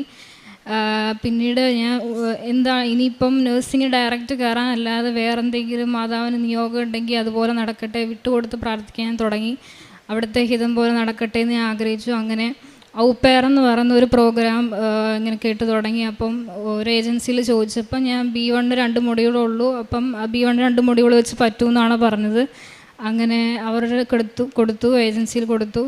ഒരു 2-3 വീക്സിനുള്ളിൽ ഒരു ഔപ്പയർ എന്ന് പറഞ്ഞാൽ നമ്മളൊരു ഫാമിലി നമ്മളെ സ്പോൺസർ ചെയ്യുകയാണ്. അവർ നമുക്ക് ലാംഗ്വേജ് ക്ലാസ്സിൻ്റെ കൂടെ പ്രൊവൈഡ് ചെയ്യും. പിന്നെ നമുക്ക് അവിടെ വീട്ടിലെ കുഞ്ഞു കുട്ടികളെ നോക്കുക എന്നുള്ളതാണ്. 1 ഇയർ നമുക്ക് ലാംഗ്വേജ് കുറച്ചുകൂടെ ഇമ്പ്രൂവ് ആക്കിയിട്ട് നഴ്സിംഗിലേക്ക് മാറാനുള്ള ഒരു ഓപ്പർച്യൂണിറ്റിയാണ്. അങ്ങനെ ഇത് ഏജൻസിയിൽ കൊടുത്തു. 2-3 വീക്സിനുള്ളിലാവും എന്ന് പറഞ്ഞു. അങ്ങനെ 2-3 ആഴ്ച വെയിറ്റ് ചെയ്തു. 1 മാസം കഴിഞ്ഞു, 2 മാസം കഴിഞ്ഞു. ഇതുവരെ ഒരു കാര്യവും നടന്നിട്ടില്ല. അങ്ങനെ എൻ്റെ ഒരു ഫ്രണ്ടിനടുത്ത് ഞാൻ ഇങ്ങനെ പറഞ്ഞു, ഞാൻ ഔപ്പയറിന് കൊടുത്തു. അപ്പം അവൾ പറഞ്ഞു ഇങ്ങനെ B1 2 മൊഡ്യൂൾ വെച്ചിട്ട് പോകണ്ട, 2 മൊഡ്യൂളാണെങ്കിൽ VFSൽ റിജക്ഷൻ ആവും, അതുകൊണ്ട് A1 ജസ്റ്റ് ഒന്ന് എഴുതിക്കോ, എളുപ്പമായിരിക്കും, അത് എഴുതിയിട്ട് പോകുന്നതായിരിക്കും നല്ലതെന്ന് പറഞ്ഞു. അങ്ങനെ ഏജൻസിയിൽ ചോദിച്ചപ്പോൾ അവർ പറഞ്ഞു A1 എഴുതണ്ട, B1 2 മതി, ഞങ്ങൾ കയറ്റി വിട്ടിട്ടുള്ള ആ പിള്ളേരൊക്കെ, അതുകൊണ്ട് കുഴപ്പമില്ല എന്ന് പറഞ്ഞിട്ട്. എങ്കിലും എനിക്കെന്തോ A1 എഴുതണം എന്ന് തോന്നി. അങ്ങനെ ഞാൻ A1 സെപ്റ്റംബറിലേക്ക് ഡേറ്റ് എടുത്തു. പെട്ടെന്ന് ഡേറ്റ് കിട്ടി, അങ്ങനെ എടുത്തു. ടെൻഷൻ ഉണ്ടായിരുന്നു, ഇത്ര എക്സാം എഴുതി പാസ്സാവാത്തതുകൊണ്ട്. എങ്കിലും അത് നല്ല മാർക്കോടെ മാതാവ് പാസ്സാക്കി തന്നു. കാശ് രൂപവും ഉപ്പൊക്കെ ഉപയോഗിച്ച് സ്പീക്കിങ്ങും എല്ലാം എഴുതി. A1-ൽ 4 മൊഡ്യൂളും ഒരുമിച്ച് കിട്ടണം, എന്നാലേ നമ്മൾ പാസ്സാവത്തുള്ളൂ. അപ്പം ഒരു 2 മൊഡ്യൂൾ എനിക്ക് ഇച്ചിരി ടഫായിരുന്നു, എങ്കിലും നല്ല മാർക്കോടെ അത് പാസ്സായി. അതിനുശേഷം പിന്നെ ആ ഏജൻസിയിൽ കൊടുക്കണ്ടെന്ന് എനിക്ക് തോന്നി, ഭയങ്കര ലാഗ് അടിക്കുന്നുണ്ട്. പിന്നെ വീട്ടിലും പറഞ്ഞു നമുക്ക് വേറെ നോക്കാം. അങ്ങനെ വേറെ ഏജൻസിയിൽ ഏത് കൊടുക്കും എന്നുള്ള രീതിയിൽ ആലോചിച്ചിരുന്നപ്പോൾ ഞാൻ ഒരു ദിവസം പത്രം കൊടുക്കാൻ വേണ്ടി ഇങ്ങനെ ഇറങ്ങിയ സമയത്ത് എനിക്കൊരു കോൾ വന്നു. ഒരു ചേച്ചി എന്നെ വിളിച്ചു, ജർമ്മനിയിലേക്ക് പോകാൻ നോക്കുന്നുണ്ടോ, ഏജൻസി വല്ലതും നോക്കുന്നുണ്ടോ എന്ന് ചോദിച്ചു. അപ്പോൾ ഞാൻ പറഞ്ഞു ഔപ്പയറിൻ്റെ പോകാൻ വേണ്ടി നോക്കുന്നുണ്ട്, നിങ്ങളുടെ റേറ്റും അതിൻ്റെ കാര്യങ്ങളൊക്കെ ഒന്ന് പറയാമോ എന്ന് ചോദിച്ചു. അങ്ങനെ അവർ അതിൻ്റെ കാര്യങ്ങളൊക്കെ പറഞ്ഞപ്പോൾ അവർ പറഞ്ഞു ഇവിടുത്തെ ഏജൻസിയിൽ ഇച്ചിരി റേറ്റ് കൂടുതലല്ല, ഞാൻ വേറൊരാളുടെ നമ്പർ തരാം, പ്രൈവറ്റായിട്ട് ചെയ്യുന്ന ഒരു ചേട്ടനുണ്ട്, അവരുടെ നമ്പർ തരാമെന്ന് പറഞ്ഞു. അങ്ങനെ ആ നമ്പർ തന്നു. ഞാൻ പത്രമൊക്കെ കൊടുത്തു കഴിഞ്ഞ് വീട്ടിൽ വന്നതിന് ശേഷം ആ ചേട്ടനെ വിളിച്ചു. അപ്പോൾ കാര്യങ്ങളൊക്കെ പറഞ്ഞു തന്നു, റേറ്റൊക്കെ ഓക്കെയാണ്, അപ്പം ഇവിടെ തന്നെ കൊടുക്കാമെന്നുള്ള രീതിയിൽ മുമ്പോട്ട് പോയി. ഇപ്പോൾ ഇവർ പറഞ്ഞത് ആദ്യം നമ്മൾ VFSൽ സ്ലോട്ട് എടുക്കുക, അതിന് ശേഷമാണ് നമ്മൾ ഫാമിലീനെ നോക്കുക. ഒരു ഫാമിലിയിലോട്ട് നമ്മൾ പോകണമല്ലോ, ഫാമിലിയിൽ സ്ലോട്ട് എടുത്ത് കഴിഞ്ഞിട്ടാണ്, കാരണം മിക്ക ഫാമിലിയും സ്ലോട്ട് ഉണ്ടോ എന്ന് ചോദിച്ചിട്ടേ അവർ ഓക്കെ പറയത്തുള്ളൂ. അതുകൊണ്ട് സ്ലോട്ട് ആദ്യം എടുക്കാമെന്ന് പറഞ്ഞു. ഞാൻ ഈ ചേട്ടന് സെപ്റ്റംബർ 27-ാം തീയതിയാണ് കൊടുക്കുന്നത്. അങ്ങനെ 1 മാസത്തോളം വെയിറ്റ് ചെയ്തു. സ്ലോട്ട് കിട്ടാൻ ഭയങ്കര താമസമായിരുന്നു. ഒരുപാട് പ്രാർത്ഥിച്ചു. മാതാവ് ഒരു ഡേറ്റ് തന്നു, നവംബർ 11-ലേക്ക് എനിക്ക് സ്ലോട്ട് കിട്ടി. അങ്ങനെ അതിനുശേഷം ഒരു 2 ആഴ്ച ഗ്യാപ്പുണ്ട്. ആ 2 ആഴ്ച ഗ്യാപ്പിൽ നമ്മൾ ഫാമിലീനെ നോക്കുമായിരുന്നു. ആദ്യത്തെ ഒരാഴ്ച ഫാമിലി ഒന്നും കിട്ടിയില്ല. കുറേ പേർക്ക് നമ്മൾ ഏജൻസിയിൽ നിന്ന് നമ്പർ വരും, നമ്മൾ തന്നെ ഡയറക്റ്റ് അവർക്ക് മെസ്സേജ് അയക്കുകയാണ്. അപ്പം കുറേ പേരുടെ അടുത്ത് ചോദിച്ചു, കുറേ പേർക്ക് ഇൻട്രസ്റ്റ് ഇല്ല, കുറേ പേര് ആദ്യം ഓക്കെ പറഞ്ഞു, പിന്നെ താല്പര്യമില്ല എന്ന് പറയുന്നു. അങ്ങനെ ആദ്യത്തെ ഒരാഴ്ച ഒരുപാട് ഫാമിലിയിൽ ചോദിച്ചിട്ട് അവരാരും ഓക്കെ പറഞ്ഞില്ല. പിന്നെ ഒരാഴ്ചയും കൂടെ ഉള്ളൂ. പിന്നെ എനിക്ക് ടെൻഷൻ തുടങ്ങി, ഇനിയിപ്പോൾ റെഡി ആകുമോ, കാരണം ഇത്രയും റേറ്റ് കൊടുത്ത് നമ്മൾ സ്ലോട്ട് എടുത്താണ് പോകാനുള്ള. ബാംഗ്ലൂരാണ് എനിക്ക് VFS കിട്ടിയത്, അപ്പോയിൻമെൻറ്റ് കിട്ടിയത്. അപ്പോൾ പോകാനുള്ള ട്രെയിൻ ടിക്കറ്റും എടുത്തു, എല്ലാം കിട്ടി. പക്ഷേ ഫാമിലി റെഡി ആവാമെന്നില്ല. അങ്ങനെ ലാസ്റ്റ് ഒരാഴ്ചയും കൂടെ ഉള്ളൂ. 10-ാം തീയതി എനിക്ക് ഇവിടെ നിന്ന് പോകണം, 11-നാണ് എനിക്ക് അപ്പോയിൻമെൻറ്റ്. അങ്ങനെ ലാസ്റ്റത്തെ ആ ഒരാഴ്ചയിൽ വീണ്ടും ഒരുപാട് ഫാമിലിക്ക് മെസ്സേജ് അയച്ചു, ആരും റിപ്ലൈ തരുന്നില്ല, ചിലവരിപ്പോൾ എടുക്കുന്നില്ല, താല്പര്യമില്ലാതെ ഇങ്ങനെ പറഞ്ഞു. അങ്ങനെ വേറൊരു ലാസ്റ്റ് അതിന് മുമ്പുള്ള ഒരാഴ്ച വ്യാഴാഴ്ച എനിക്കൊരു ഫാമിലി എന്നെ വിളിച്ചു. അവർ ആദ്യം വൈകുന്നേരം വിളിച്ചു, അവർ കുറേ സംസാരിച്ചു, ഓക്കെ ആണെങ്കിൽ വൈകിട്ട് വിളിക്കാമെന്ന് പറഞ്ഞു. അങ്ങനെ വൈകിട്ട് കുറേ നേരം വെയിറ്റ് ചെയ്തു. പക്ഷേ അവർ ലാസ്റ്റ് ഇൻട്രസ്റ്റ് ഇല്ല എന്ന് പറഞ്ഞു. പിന്നെയും ഇനി ഫാമിലി കിട്ടുമോ, അല്ലെങ്കിൽ ഞാൻ കുഴപ്പമില്ല, ഇനിയിപ്പോൾ വേറെ എന്തെങ്കിലും നിയോഗമായിരിക്കും, പിന്നീടായിരിക്കും എനിക്ക് ഉള്ളതെന്നുള്ള വിചാരിച്ച് ഞാൻ വിട്ടുകൊടുത്ത് പ്രാർത്ഥിച്ചു. അങ്ങനെ വെള്ളിയാഴ്ച വേറൊരാളുടെ നമ്പർ അയക്കുകയാണ് ഏജൻസി എന്ന് പറഞ്ഞു. അങ്ങനെ അവർ നമ്പർ അയച്ചു, പക്ഷെ അവർ മെസ്സേജ് ഒന്നും കണ്ടില്ല. പിന്നെ പിറ്റേ ദിവസം ശനിയാഴ്ച ആയപ്പോൾ ഞാൻ ശരിക്കും സങ്കടപ്പെട്ടാണ് എണീറ്റ് വന്നത്. ഈ ശനി ഞായറും ഒന്നും നടക്കില്ല, 2 ദിവസം കൊണ്ട് ഫാമിലി റെഡിയാവില്ല, എനിക്ക് തിങ്കളാഴ്ച പോകണം, അപ്പോൾ റെഡിയാവില്ല എന്ന് വിചാരിച്ച്. പക്ഷേ ശനിയാഴ്ച രാവിലെ എണീറ്റ് വന്നപ്പോൾ ഒരു 9 മണി കഴിഞ്ഞപ്പോൾ ഒരു ഫാമിലി എനിക്ക് മെസ്സേജ് അയച്ചു. അവരുമായിട്ട് കുറച്ച് സംസാരിച്ചു, അവർ ഓക്കെ പറഞ്ഞു. ഒരു 2-3 മണിക്കൂറിനുള്ളിൽ ഒരു വൈകുന്നേരം 3 മണിക്ക് മുമ്പായിട്ട് തന്നെ എനിക്ക് കോൺട്രാക്റ്റ് കിട്ടി. പോകാനുള്ള എല്ലാ ഡോക്യുമെൻറ്റ്സും അവരയക്കേണ്ടതെല്ലാം എനിക്ക് ഒറ്റ ദിവസം കൊണ്ട് എനിക്ക് അവർ റെഡിയാക്കി തന്നു. അങ്ങനെ പിറ്റേ ദിവസം ഞായറാഴ്ച ഞാൻ ഇവിടെ വന്ന് പാസ്പോർട്ടും ഡോക്യുമെൻറ്റ്സൊക്കെ ആയിട്ട് മാതാവിൻ്റെ അടുത്ത് പ്രാർത്ഥിച്ചു. ഞാൻ ആദ്യമായിട്ട് വിസയ്ക്ക് വെക്കാൻ പോവുക, ഈ പാസ്പോർട്ടിൽ എനിക്ക് വിസ അടിച്ചു തരണമെന്ന് പ്രാർത്ഥിച്ചു. അതിനുശേഷം ഞാൻ VFSൽ പോയി, എല്ലാം കഴിഞ്ഞു. അവർ 2-3 വീക്സ് കൊണ്ടാവും എന്നാണ് പറഞ്ഞത്. പക്ഷേ ഏജൻസി എന്ന് പറഞ്ഞു 1 മന്ത് കൂടുതലാവും, നമുക്ക് വെയിറ്റ് ചെയ്യാമെന്ന് പറഞ്ഞു. അങ്ങനെ 1 മാസം കഴിഞ്ഞു, 2 മാസം കഴിഞ്ഞു, വിസ വരുന്നില്ല. പിന്നെ ടെൻഷൻ തുടങ്ങി. കൂടെ വെച്ചവർക്കും ഇത് കഴിഞ്ഞ് വെച്ചവർക്കൊക്കെ വന്നു, എൻ്റെ മാത്രം ഒരു അനക്കം ഇല്ലാണ്ടിരിക്കുകയാണ്. അവർ മെയിൽ അയക്കുന്നുണ്ട്, മെയിൽ അയക്കുമ്പോൾ എല്ലാം 90 ഡേയ്സ് വെയിറ്റ് ചെയ്യാനാണ് പറയുന്നത്. അവിടുന്ന് ഫാമിലിയിൽ നിന്ന് അവർ ചോദിക്കുന്നു, എനിക്ക് ഓൾറെഡി ഡിസംബർ 1-ന് കോൺട്രാക്റ്റ് തുടങ്ങുന്നുണ്ടായിരുന്നു, അപ്പോൾ ഡിസംബർ 1-ന് കയറിയില്ലെങ്കിലും ഒരു പകുതിയോടുകൂടി കയറേണ്ടതായിരുന്നു. പക്ഷേ ഇത് വരാത്തതുകൊണ്ട് ഇവരവിടെ നിന്ന് എപ്പോഴും ചോദിച്ചുകൊണ്ടിരിക്കുന്നതാണ്, നിങ്ങളെന്താ വരാത്തേ? ഞാൻ പറഞ്ഞ് ഒരാഴ്ചക്കുള്ളിൽ വരും, 2 ആഴ്ചക്കുള്ളിൽ വരും, ഓരോന്ന് പറഞ്ഞ് പിടിച്ച് നിൽക്കുമായിരുന്നു. എങ്കിൽ പിന്നെ ഡിസംബർ ലാസ്റ്റ് ആയപ്പോൾ ക്രിസ്മസിൻ്റെ ഹോളിഡേയ്സ് വന്നു, VFSക്ക് അവധിയായിരുന്നു, ന്യൂ ഇയറിൻ്റെ വന്നു. അങ്ങനെ കുറേ ദിവസം അവധിയുണ്ട്. അങ്ങനെ കുറേ ദിവസം പോയി. പിന്നെ ജനുവരി 1st വീക്കോട് ഇത് ഓപ്പണായി. എന്നിട്ട് പിന്നെ ഞാൻ അവരെ വിളിച്ചു, അവർ പറഞ്ഞു ഒരു 1 വീക്കോ 2 വീക്സോ വെയിറ്റ് ചെയ്യാൻ പറഞ്ഞു. അങ്ങനെ ഞാൻ പിന്നെയും വെയിറ്റ് ചെയ്തു. ലാസ്റ്റ് എനിക്ക് ജനുവരി 20-ാം തീയതി എനിക്ക് പാസ്പോർട്ട് ഡിസ്പാച്ചായെന്ന് മെയിൽ വന്നു. അതിനുശേഷം അന്ന് എനിക്ക് ഒരു പനിയായിട്ട് ഞാൻ ഹോസ്പിറ്റലിൽ പോയേക്കുമായിരുന്നു. എല്ലാം കഴിഞ്ഞ് തിരിച്ച് വീട്ടിൽ വന്ന് ഒരു വൈകുന്നേരം ആയപ്പോൾ എൻ്റെ കയ്യിൽ കുറച്ച് പാടുകൾ പോലെ വന്നു. ഞാൻ വിചാരിച്ച് ഇതുവരെ വന്നിട്ടില്ലാത്തൊരു ടൈപ്പാണ്, അപ്പോൾ എനിക്കറിയില്ല എന്താണ്, ചിക്കൻ ബോക്സ് ആണോ എന്നൊരു സംശയം ഉണ്ടായിരുന്നു. പക്ഷേ ഞാൻ വിചാരിച്ച് ലാസ്റ്റ് ഇപ്പം വരില്ലായിരിക്കും, ഇത്രയും വെയിറ്റ് ചെയ്തിട്ട് ഇനി വരില്ലായിരിക്കും എന്ന് വിചാരിച്ചു. പക്ഷേ പിറ്റേ ദിവസമായപ്പോൾ 2 കയ്യിൽ അപ്പുറം ഇപ്പുറമൊക്കെ വന്നു തുടങ്ങി. അപ്പോൾ ഹോസ്പിറ്റലിൽ പോയി കാണിച്ചപ്പോൾ ചിക്കൻ ബോക്സ് ആണെന്ന് പറഞ്ഞു. അപ്പോൾ പിന്നെ എനിക്ക് സങ്കടമായി, ഇത്രയും വെയിറ്റ് ചെയ്ത് 2.5 മാസത്തോളം വിസയ്ക്ക് വെയിറ്റ് ചെയ്ത് വിസ പിറ്റേ ദിവസം വരാറായപ്പോൾ ചിക്കൻ ബോക്സ് ആയപ്പോൾ ഒരു സങ്കടമായിരുന്നു. അങ്ങനെ കുഴപ്പമില്ല, പ്രാർത്ഥിക്കാൻ മാറും എന്ന് വിചാരിച്ച് അങ്ങനെ ഇരുന്നു. ഒരാഴ്ച വീട്ടിലിരിക്കണം എന്ന് പറഞ്ഞു. അങ്ങനെ പിറ്റേ ദിവസം എനിക്ക് 22-ാം തീയതി എനിക്ക് വിസ വന്നു. ഭയങ്കര ടെൻഷനോടുകൂടിയാണ് തുറന്നത്, കാരണം ഇത്രയും ലേറ്റ് ആകുമ്പോൾ അവർ റിജക്ഷൻ ആക്കുമെന്നൊരു പേടിയുണ്ടായിരുന്നു. പക്ഷേ വിസ ഞാൻ മാതാവിൻ്റെ അടുത്ത് പറഞ്ഞിട്ടുണ്ടായിരുന്നു, ഇത്രയും ലേറ്റ് ആവുന്നതുകൊണ്ട് അവരുടെ ഫയൽ എടുത്തിട്ടില്ല, മാതാവിന് എനിക്ക് സ്റ്റാമ്പ് ചെയ്ത് തരണം, അങ്ങനെയാണെങ്കിൽ എനിക്ക് 7-ാം പേജിൽ തന്നെ എനിക്ക് വിസ അടിച്ചു തരണം എന്ന് പറഞ്ഞിട്ടുണ്ടായിരുന്നു. പാസ്പോർട്ട് തുറന്നപ്പോൾ എനിക്ക് 7-ാം പേജിൽ തന്നെ എനിക്ക് സ്റ്റാമ്പ് ചെയ്ത് തന്നിട്ടുണ്ട്. അതിലൊരുപാട് നന്ദി പറയുന്നു. അതിനുശേഷം വിസ വന്നു കഴിഞ്ഞ് ഞാൻ ഫാമിലി എടുത്ത് പറഞ്ഞു. ഫാമിലി പറഞ്ഞു ഓക്കെ. അവർ പറഞ്ഞ് കഴിഞ്ഞ വെള്ളിയാഴ്ച ഞങ്ങൾ വേറൊരു ഔപ്പേറിനെ എടുത്തിട്ടുണ്ടായിരുന്നു, അതുകൊണ്ട് നിങ്ങൾ വേറെ ഫാമിലി നോക്കുമെന്ന് പറഞ്ഞു. അപ്പോൾ പിന്നെയും സങ്കടമായി. വിസ വന്നിട്ടും ഫാമിലി പോയി. അങ്ങനെ ഏജൻസി എന്ന് പറഞ്ഞു, നമുക്ക് വിസ ഉണ്ടല്ലോ, കുഴപ്പമില്ല, ഉടനെ തന്നെ വേറെ ഫാമിലി നോക്കാം എന്നിങ്ങനെ പറഞ്ഞപ്പോൾ വേറെ ഫാമിലി ആ സമയം കൊണ്ട് എൻ്റെ ചിക്കൻ ബോക്സ് മാറുമല്ലോ, പേടിക്കേണ്ട, നമുക്ക് വേറെ റെഡിയാക്കി തരാമെന്ന് പറഞ്ഞു. അങ്ങനെ ഒരാഴ്ചക്കുള്ളിൽ കഴിഞ്ഞ വ്യാഴാഴ്ച എനിക്ക് ഒരു ഫാമിലി മെസ്സേജ് അയച്ചു. അവർ സംസാരിച്ച് ഓക്കെ ആയിരുന്നു. വൈകിട്ട് ഒരു വീഡിയോ കോൾ ചെയ്ത് വിളിച്ചു. പിറ്റേ ദിവസം അവർ പിള്ളേരെ കാണിച്ചുകൊണ്ട് വിളിക്കാമെന്ന് പറഞ്ഞു. അങ്ങനെ 2 തവണ കോൾ ചെയ്തു, അവർ ഓക്കെ പറഞ്ഞു. ഇതിനിടയിൽ എനിക്ക് അധികം ചിക്കൻ ബോക്സ് ഒന്നും വന്നില്ല, കയ്യിലും അങ്ങനെ മുഖത്തൊന്നും വരല്ലേന്ന് പ്രാർത്ഥിച്ചായിരുന്നു.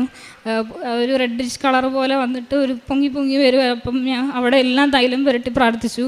കയ്യിലും മേത്തും പാട് തോന്നിയ സ്ഥലങ്ങളെല്ലാം പോയി തൈലം പുരട്ടി പ്രാർത്ഥിച്ചു. ആ സമയത്ത് ഭക്ഷണത്തിന് കഴിക്കുമ്പോൾ എല്ലാം ഇവിടുത്തെ ഉപ്പ് വെഞ്ചരിച്ച ഉപ്പാണ് ഉപയോഗിച്ചിരുന്നത്. ഈ ഉടമ്പടി വസ്തുക്കളെല്ലാം ഉപയോഗിച്ച് പ്രാർത്ഥിച്ചതിൻ്റെ ഫലമായി എനിക്ക് ഒരാഴ്ചയ്ക്കുള്ളിൽ തന്നെ പൂർണ്ണ സൗഖ്യം ലഭിച്ചു. ചിക്കൻ ബോക്സിൻ്റെ എല്ലാം മാറി. കയ്യിലൊരു പാട് മാത്രമേ ഉള്ളൂ. അവിടെ പോകുമ്പോൾ അവർ മുഖത്തൊക്കെ കണ്ടെങ്കിൽ പിന്നെ അവർക്ക് ബുദ്ധിമുട്ടാവുകൊണ്ട് മുഖത്തൊന്നും വരലേന്ന് പ്രാർത്ഥിച്ചു. മുഖത്തൊന്നും വന്നിട്ടില്ല. അങ്ങനെ എനിക്ക് ഫാമിലി റെഡിയായി, എല്ലാ കാര്യങ്ങളും ഓക്കെ ആയി നടന്നു. ഇന്നലെ ഞാൻ ടിക്കറ്റ് എടുത്തു. ഞാൻ ഫെബ്രുവരി 12 ജർമ്മനിയിലേക്ക് പോവാണ്. ഈശോയ്ക്കും മാതാവിനും 1000 നന്ദി. രണ്ടാമത്തെ നിയോഗം പറഞ്ഞാൽ എനിക്ക് കുറേ വർഷങ്ങളായിട്ട് മൈഗ്രെയിൻ ഉണ്ടായിരുന്നു. +1 പഠിക്കുന്ന സമയത്തോട്ട് ഒന്നും ചെയ്യാൻ പറ്റില്ല. തലവേദന തുടങ്ങിയാൽ നമുക്കൊന്നും ചെയ്യാൻ പറ്റില്ല, അവിടെ കടന്നു പോകും. അതുപോലെ വേദനയായിരുന്നു. അങ്ങനെ ഞാൻ ഇവിടെ വന്ന് ഉടമ്പടിയിൽ വെച്ചു. ഉടമ്പടി ആ ക്ലാസ്സിൻ്റെ സമയത്തും ഭയങ്കര തലവേദനയായിരുന്നു. എനിക്ക് ഫുഡ് കഴിക്കാതിരുമ്പോൾ ഗ്യാസ് കയറി തലവേദനയാണ്. അപ്പോൾ ഇവിടെ ഉപവാസം ഒരു നേരം എടുക്കണത് ഇങ്ങനെ പറഞ്ഞപ്പോൾ ഫുഡ് കഴിക്കരുത്, എനിക്ക് തലവേദന എടുക്കും. അതുകൊണ്ട് ഞാൻ അതെങ്ങനെ എടുക്കും മാതാവേന്ന് ഇങ്ങനെ പറഞ്ഞു. അങ്ങനെ ആ ഉപവാസം എടുക്കുന്ന ദിവസം എനിക്ക് തലവേദന വരില്ല, ബാക്കി ഏത് ദിവസം വന്നാലും കുഴപ്പമില്ല, ഞാൻ സഹിച്ചോളാം എന്നിങ്ങനെ പറഞ്ഞു ഇവിടുന്ന് ഇറങ്ങി. ഇവിടുന്ന് രണ്ടാമത്തെ ക്ലാസ്സിന് 11 മണിയുടെ ക്ലാസ്സിനാണ് ഞാൻ കയറിയത്. എല്ലാം കഴിഞ്ഞ് ഇവിടുന്ന് ഇറങ്ങിയപ്പോൾ ഒരു 3:30-4 അത്രയും ഫുഡ് കഴിച്ചില്ലേ പോലും എനിക്ക് തലവേദന വന്നിട്ടില്ല. ഇവിടുന്ന് ഇറങ്ങുന്നതിന് മുന്നേ തന്നെ ഏകദേശം തലവേദന എനിക്ക് മാറ്റി തന്നു. എങ്കിലും ഇടയ്ക്ക് മാത്രമേ വരാറുള്ളൂ, പൂർണ്ണമായിട്ടും മാറിയില്ലെങ്കിൽ പോലും ആ ഒരു ദിവസം വരല്ലേന്ന് പ്രാർത്ഥിച്ചതിൽ എനിക്കിപ്പോൾ മാസത്തിലൊന്നും 2 മാസം കൂടുമ്പോഴൊക്കെ ചെറിയ രീതിയിൽ മാത്രമേ വേദന വരാറുള്ളൂ. അത് ഒരിക്കലും മാറില്ല എന്ന് വിചാരിച്ചൊരു കാര്യമാണ്. തലവേദന വരുമ്പോൾ തൈലം പുരട്ടി പ്രാർത്ഥിക്കുകയും ഉപ്പിട്ട വെള്ളം കുടിക്കുകയും എല്ലാ കാര്യങ്ങളും ചെയ്യുമായിരുന്നു. അതായിരുന്നു രണ്ടാമത്തെ നിയോഗം. പിന്നെ ഉടമ്പടിയിലൂടെ ഞാൻ ആത്മീയമായി ഒരുപാട് വളർന്നു. ബൈബിൾ വായിക്കുന്ന നേരത്തെയൊക്കെ ഞാൻ സങ്കീർത്തനം മാത്രമേ വായിക്കുന്നുണ്ടായിരുന്നുള്ളൂ. ഇപ്പം എല്ലാ അധ്യായങ്ങളും വായിക്കാൻ തുടങ്ങി. പിന്നെ പ്രേക്ഷിത പ്രവർത്തനമായിട്ട് പത്രം എല്ലാ മാസവും മേടിച്ച് കൊടുക്കും, ഓരോ വീടുകളിൽ പോയി കൊടുക്കും. പിന്നെ കാരുണ്യപ്രവൃത്തിയായിട്ട് ഞങ്ങളുടെ അടുത്തുള്ള ഒരു ഓൾഡ് ഏജ് ഹോമിൽ എല്ലാ ആഴ്ചയിലും പോകാറുണ്ട്. ആദ്യം ഞാൻ അങ്ങനെ കാരുണ്യപ്രവൃത്തി ചെയ്യുന്നുണ്ടായിരുന്നില്ല. പിന്നെ സാക്ഷ്യത്തിലൊക്കെ ഓരോരുത്തർ പറഞ്ഞു തുടങ്ങിയപ്പോൾ തൊട്ട് ഓൾഡ് ഏജ് ഹോമിൽ പോകുന്നുണ്ട്. അങ്ങനെയൊക്കെ കേട്ടപ്പോൾ എനിക്കും പോകണം തോന്നി. അവിടെ അടുത്തുള്ള ഒരു സ്ഥലത്ത് പോയി ചോദിച്ചു, ഞാൻ വന്നോട്ടേയും ചോദിച്ചു. അപ്പോൾ അവർ കുഴപ്പമില്ല വന്നോളം പറഞ്ഞു. അങ്ങനെ പോയി എല്ലാ ആഴ്ചയിലും അവിടെ പോയി അവരുമായിട്ട് ടൈം സ്പെൻഡ് ചെയ്ത് അവരുടെ കാര്യങ്ങളൊക്കെ ചെയ്തു കൊടുക്കാനും നഖം വെട്ടി കൊടുക്കാനും അവർക്ക് ഫുഡ് കൊടുക്കാനും അവരെ ഹെൽപ്പ് ചെയ്യാനും ഒക്കെ തുടങ്ങി. അവർക്ക് വലിയ കാര്യമാണ്. എന്നെ കണ്ടില്ലെങ്കിൽ അവർ വിളിക്കും, എല്ലാവരും എനിക്ക് വേണ്ടി പ്രാർത്ഥിക്കും. അവിടെയുള്ള അമ്മമാരും അവിടെ കുറച്ച് രോഗികളായിട്ടുണ്ട്, അവരെയൊക്കെ ശുശ്രൂഷിക്കാനുള്ള അനുഗ്രഹം ലഭിച്ചു. പിന്നെ ആത്മീയമായി ഒരുപാട് വളർന്നു. പിന്നെ പ്രേക്ഷിത പ്രവർത്തനമായിട്ട് ഇവിടുത്തെ ധ്യാനം എല്ലാം കൂടി സ്റ്റാറ്റസ് ഇടാറുണ്ട്. ഇത്രയേറെ അനുഗ്രഹങ്ങൾ നിന്ന മാതാവിന് ഈശോയ്ക്ക് 1000 നന്ദി. വിശുദ്ധ യോഹന്നാൻ്റെ സുവിശേഷം 1-ാം അധ്യായം 12-ാം തിരുവചനം. തന്നെ സ്വീകരിച്ചവർക്കെല്ലാം തൻ്റെ നാമത്തിൽ വിശ്വസിക്കുന്നവർക്കെല്ലാം ദൈവമക്കളാവാൻ അവൻ കഴിവ് നൽകി. അയോണ എന്ന മകളുടെ ഈ സാക്ഷ്യം തികച്ചും not by merit but by grace എന്ന ഉടമ്പടി അടിസ്ഥാനത്തിൽ പരിശുദ്ധ അമ്മയുടെ മധ്യസ്ഥതയിൽ ഈ മകൾക്ക് ലഭിച്ച വലിയ സാക്ഷ്യമാണ്. വളരെയധികം പരിശ്രമിച്ച് പരാജയപ്പെട്ട് പിന്മാറണോ അല്ലെങ്കിൽ അതിനോട് പൊരുത്തപ്പെടണോ എന്നെല്ലാമുള്ള ഒരു ആശങ്കയിലാണ് ഈ മകൾ ഉടമ്പടി പ്രാർത്ഥനയിലൂടെ മുന്നോട്ട് പോയിക്കൊണ്ടിരുന്നത്. പക്ഷേ ഓരോ സ്റ്റെപ്പും മുന്നോട്ട് പോകുമ്പോൾ മറ്റുള്ളവർക്കെല്ലാം ലഭിക്കുന്നു, അവർ പ്രാർത്ഥിച്ചതെല്ലാം അവർക്ക് സാധിക്കുന്നു, എനിക്ക് മാത്രമുള്ള വിസ ലഭിക്കുന്നില്ല, എനിക്ക് മാത്രം അവിടെ പോയി പഠിക്കാനുള്ളൊരു സാധ്യത എന്തുകൊണ്ട് സാധിക്കുന്നില്ല എന്നെല്ലാം വളരെ സങ്കടത്തോടു കൂടി പരിശുദ്ധ അമ്മയോട് പ്രാർത്ഥിക്കുമ്പോഴാണ് ഈ മകൾക്ക് വളരെ പെട്ടെന്ന് എല്ലാം സാധ്യമാകുന്നത്. നമുക്കറിയാം, നമ്മുടെ ഉടമ്പടി ലാഗ് ചെയ്യുന്നുണ്ടെങ്കിൽ പരിശുദ്ധ അമ്മ നമുക്കൊരു വലിയ ഓഫറാണ് നൽകുന്നത്. ഈ മകൾക്ക് അവിടെ പോയി പഠിക്കാനും അതുപോലെ തന്നെ അവിടെ താമസിക്കുവാനുള്ള അക്കോമഡേഷൻ, ഫാമിലി എല്ലാം ശരിയാക്കി, എല്ലാം കൃത്യമായി ശരിയായതിന് ശേഷമാണ് ഈ മകളെ ഇന്ന് പരിശുദ്ധ അമ്മ ജർമ്മനിയിലേക്ക് കൂട്ടിക്കൊണ്ടുപോകുന്നത്. അതിനിടെയുണ്ടായ വലിയ സംഘർഷങ്ങളെല്ലാം തരണം ചെയ്യാനും അതുപോലെ തന്നെ കാരുണ്യപ്രവൃത്തികളിലൂടെ മറ്റുള്ളവരോട് എങ്ങനെ സ്നേഹത്തോടുകൂടി പെരുമാറണം, തന്നെ മാറ്റി നിർത്തി ഈശോയെ കാണുവാനും ഈശോയെ കൊടുക്കുവാനുള്ള ഒരു വലിയ കൃപയാണ് ഉടമ്പടി ജീവിതത്തിലൂടെ ഈ മകൾക്ക് ലഭിച്ചിരിക്കുന്നത്. ജോസഫ് അച്ഛൻ കഴിഞ്ഞ ദിവസങ്ങളിലെ ദിവ്യബലിയിൽ അച്ഛൻ്റെ പ്രസംഗത്തിൽ പറയുകയുണ്ടായി, 3 തരത്തിലാണ് ഈ ഉടമ്പടി തരംതിരിക്കുന്നത്. 3 തരത്തിലുള്ള ആളുകളെയാണ് അച്ഛൻ തരംതിരിക്കുന്നത്. ഒന്ന് 20 വയസ്സ് മുതൽ 40 വയസ്സ് വരെ ഇങ്ങനെയാണ്, ഒരു ചോക്ലേറ്റ് ക്രിസ്ത്യൻസ് എന്നാണ് ഫോം എ. ഫോം ബിയെ കുറിച്ച് അച്ഛൻ പറയുന്ന ഡൗട്ടിങ് ക്രിസ്ത്യൻസ്, എനിക്ക് കിട്ടുമോ, എൻ്റെ ജോലി, വിവാഹം, എനിക്ക് കുഞ്ഞ്, ഇങ്ങനെയുള്ള കാര്യങ്ങളെല്ലാം നടക്കുമോ എന്ന് വളരെ അല്പം സംശയത്തോടു കൂടി പരിശുദ്ധ അമ്മയെ സമീപിക്കുന്നവർ. ഫോം സി ഉള്ള ക്യാരക്ടറുള്ള ആളുകളെക്കുറിച്ച് അച്ഛൻ പറയുന്നതാണ് ദേ പ്രൊഫസ്, അവർ ഈശോയെ എപ്പോഴും പ്രഖ്യാപിച്ചുകൊണ്ടിരിക്കും. നമ്മളെല്ലാവരും ആ ഫോം സിയിലേക്ക് വരാനാണ് അച്ഛൻ ആഗ്രഹിക്കുന്നതും നമുക്ക് വേണ്ടി ത്യാഗം ചെയ്ത് പ്രാർത്ഥിക്കുന്നതും. ഓരോ തവണയും അച്ഛൻ നമ്മെ ബ്ലെസ് ചെയ്ത് പ്രാർത്ഥിക്കുമ്പോൾ ഡെയിലി ബ്രെഡിലൂടെയും ചൊവ്വാഴ്ചകളിലെ ധ്യാനങ്ങളിലൂടെയും എല്ലാം ലോകം മുഴുവനിലുള്ള എല്ലാ ഉടമ്പടിയെടുത്ത മക്കളെയും അച്ഛൻ പ്രാർത്ഥിച്ച് ആശീർവദിച്ച് നമ്മെ അനുഗ്രഹിക്കുന്നത് ഒന്നിനു വേണ്ടി മാത്രമാണ്. ഈശോ കൈമാറ്റം നടക്കുവാൻ, ക്രിസ്തു നമ്മിൽ രൂപപ്പെടുവാനുള്ള ഒരു വലിയ ഫോർമേഷനാണ് ജോസഫ് അച്ഛൻ നമുക്ക് നൽകുന്നത്. അയോണ അത് നേടിയെടുക്കുന്ന പ്രോസസ്സിലാണ്. ഈശോ മാത്രമേ എനിക്ക് രക്ഷകനായിട്ടുള്ളൂ എന്ന് ഏറ്റുപറയാനുള്ള ഒരു ധൈര്യം. ഇന്ന് മകൾ ജർമ്മനിയിലേക്ക് ഒരു മിഷണറിയായി പോകാനുള്ള ഒരു വിളി കൂടി മകൾക്ക് ലഭിച്ചിരിക്കുകയാണ്. കാരണം നാം ഓരോരുത്തരും ഉടമ്പടിയെടുത്ത ഓരോരുത്തരും ഓരോ മിഷണറിയാണ്. ഈശോയെ ലോകത്തോളം എത്തിക്കുവാനുള്ള വലിയൊരു കടമ നമുക്കുണ്ട്. നമുക്കെല്ലാവർക്കും, എല്ലാ മക്കളും ആരൊക്കെയാണോ ഉടമ്പടിയെടുത്ത് തങ്ങളുടെ ജീവിതവൃത്തിക്ക് വേണ്ടിയും രണ്ടറ്റം കൂട്ടിമുട്ടിക്കാനെല്ലാം വേണ്ടി പരിശ്രമിക്കുന്നവർ, കുടുംബത്തിലെ കലഹങ്ങളും കഷ്ടപ്പാടുകളും എല്ലാം മാറാനായി ഇവിടെ വന്നിരുന്ന് കണ്ണീരൊഴുപ്പി പ്രാർത്ഥിക്കുന്ന എല്ലാവർക്കും വേണ്ടി അവരുടെ നിയോഗങ്ങളെ ഈ സാക്ഷ്യത്തോട് ചേർത്ത് വെച്ച് നമുക്ക് ഈശോയ്ക്കും പരിശുദ്ധ അമ്മയ്ക്കും നല്ല ഒരു കൈയ്യടി. മാതാവിനും തിരുക്കുമാരനും 1000 നന്ദി. ഇവിടെ വന്ന് ഈ സാക്ഷ്യം പറയുന്നതിലൂടെ ഞാൻ എൻ്റെ ദൈവത്തെ മഹത്വപ്പെടുത്തുന്നു. എൻ്റെ പേര് പ്രമീള, ഇതെൻ്റെ അനിയത്തി ദീപ. ഞങ്ങൾ വരുന്നത് തിരുവനന്തപുരം ജില്ലയിൽ നിന്നാണ്. ഉടമ്പടിയിലൂടെ എനിക്കുണ്ടായ അത്ഭുത സാക്ഷ്യമെന്ന് പറയുന്നത്, ഞാനൊരു നഴ്സാണ്. ഞാൻ ജോലി ചെയ്യുന്നത് തിരുവനന്തപുരത്ത് KTCT എന്ന ഹോസ്പിറ്റലാണ്. എനിക്ക് അവിടെ യാത്ര ചെയ്യാൻ തന്നെ 2 മണിക്കൂർ ആവശ്യമായി വരും. അങ്ങനെ ആ സാലറിയും അവിടെ കുറവാണ്. അപ്പോൾ എൻ്റെ കൂടെ പഠിച്ച എല്ലാവരും വിദേശത്ത് പോകുന്നു, എനിക്ക് മാത്രം വിദേശത്ത് പോകാൻ കഴിയാതെ ഞാൻ വിഷമിച്ചിരിക്കുകയായിരുന്നു. ഇവിടുത്തെ സാലറിയിൽ ഒന്നും ചെയ്യാനും കഴിയുന്നില്ല.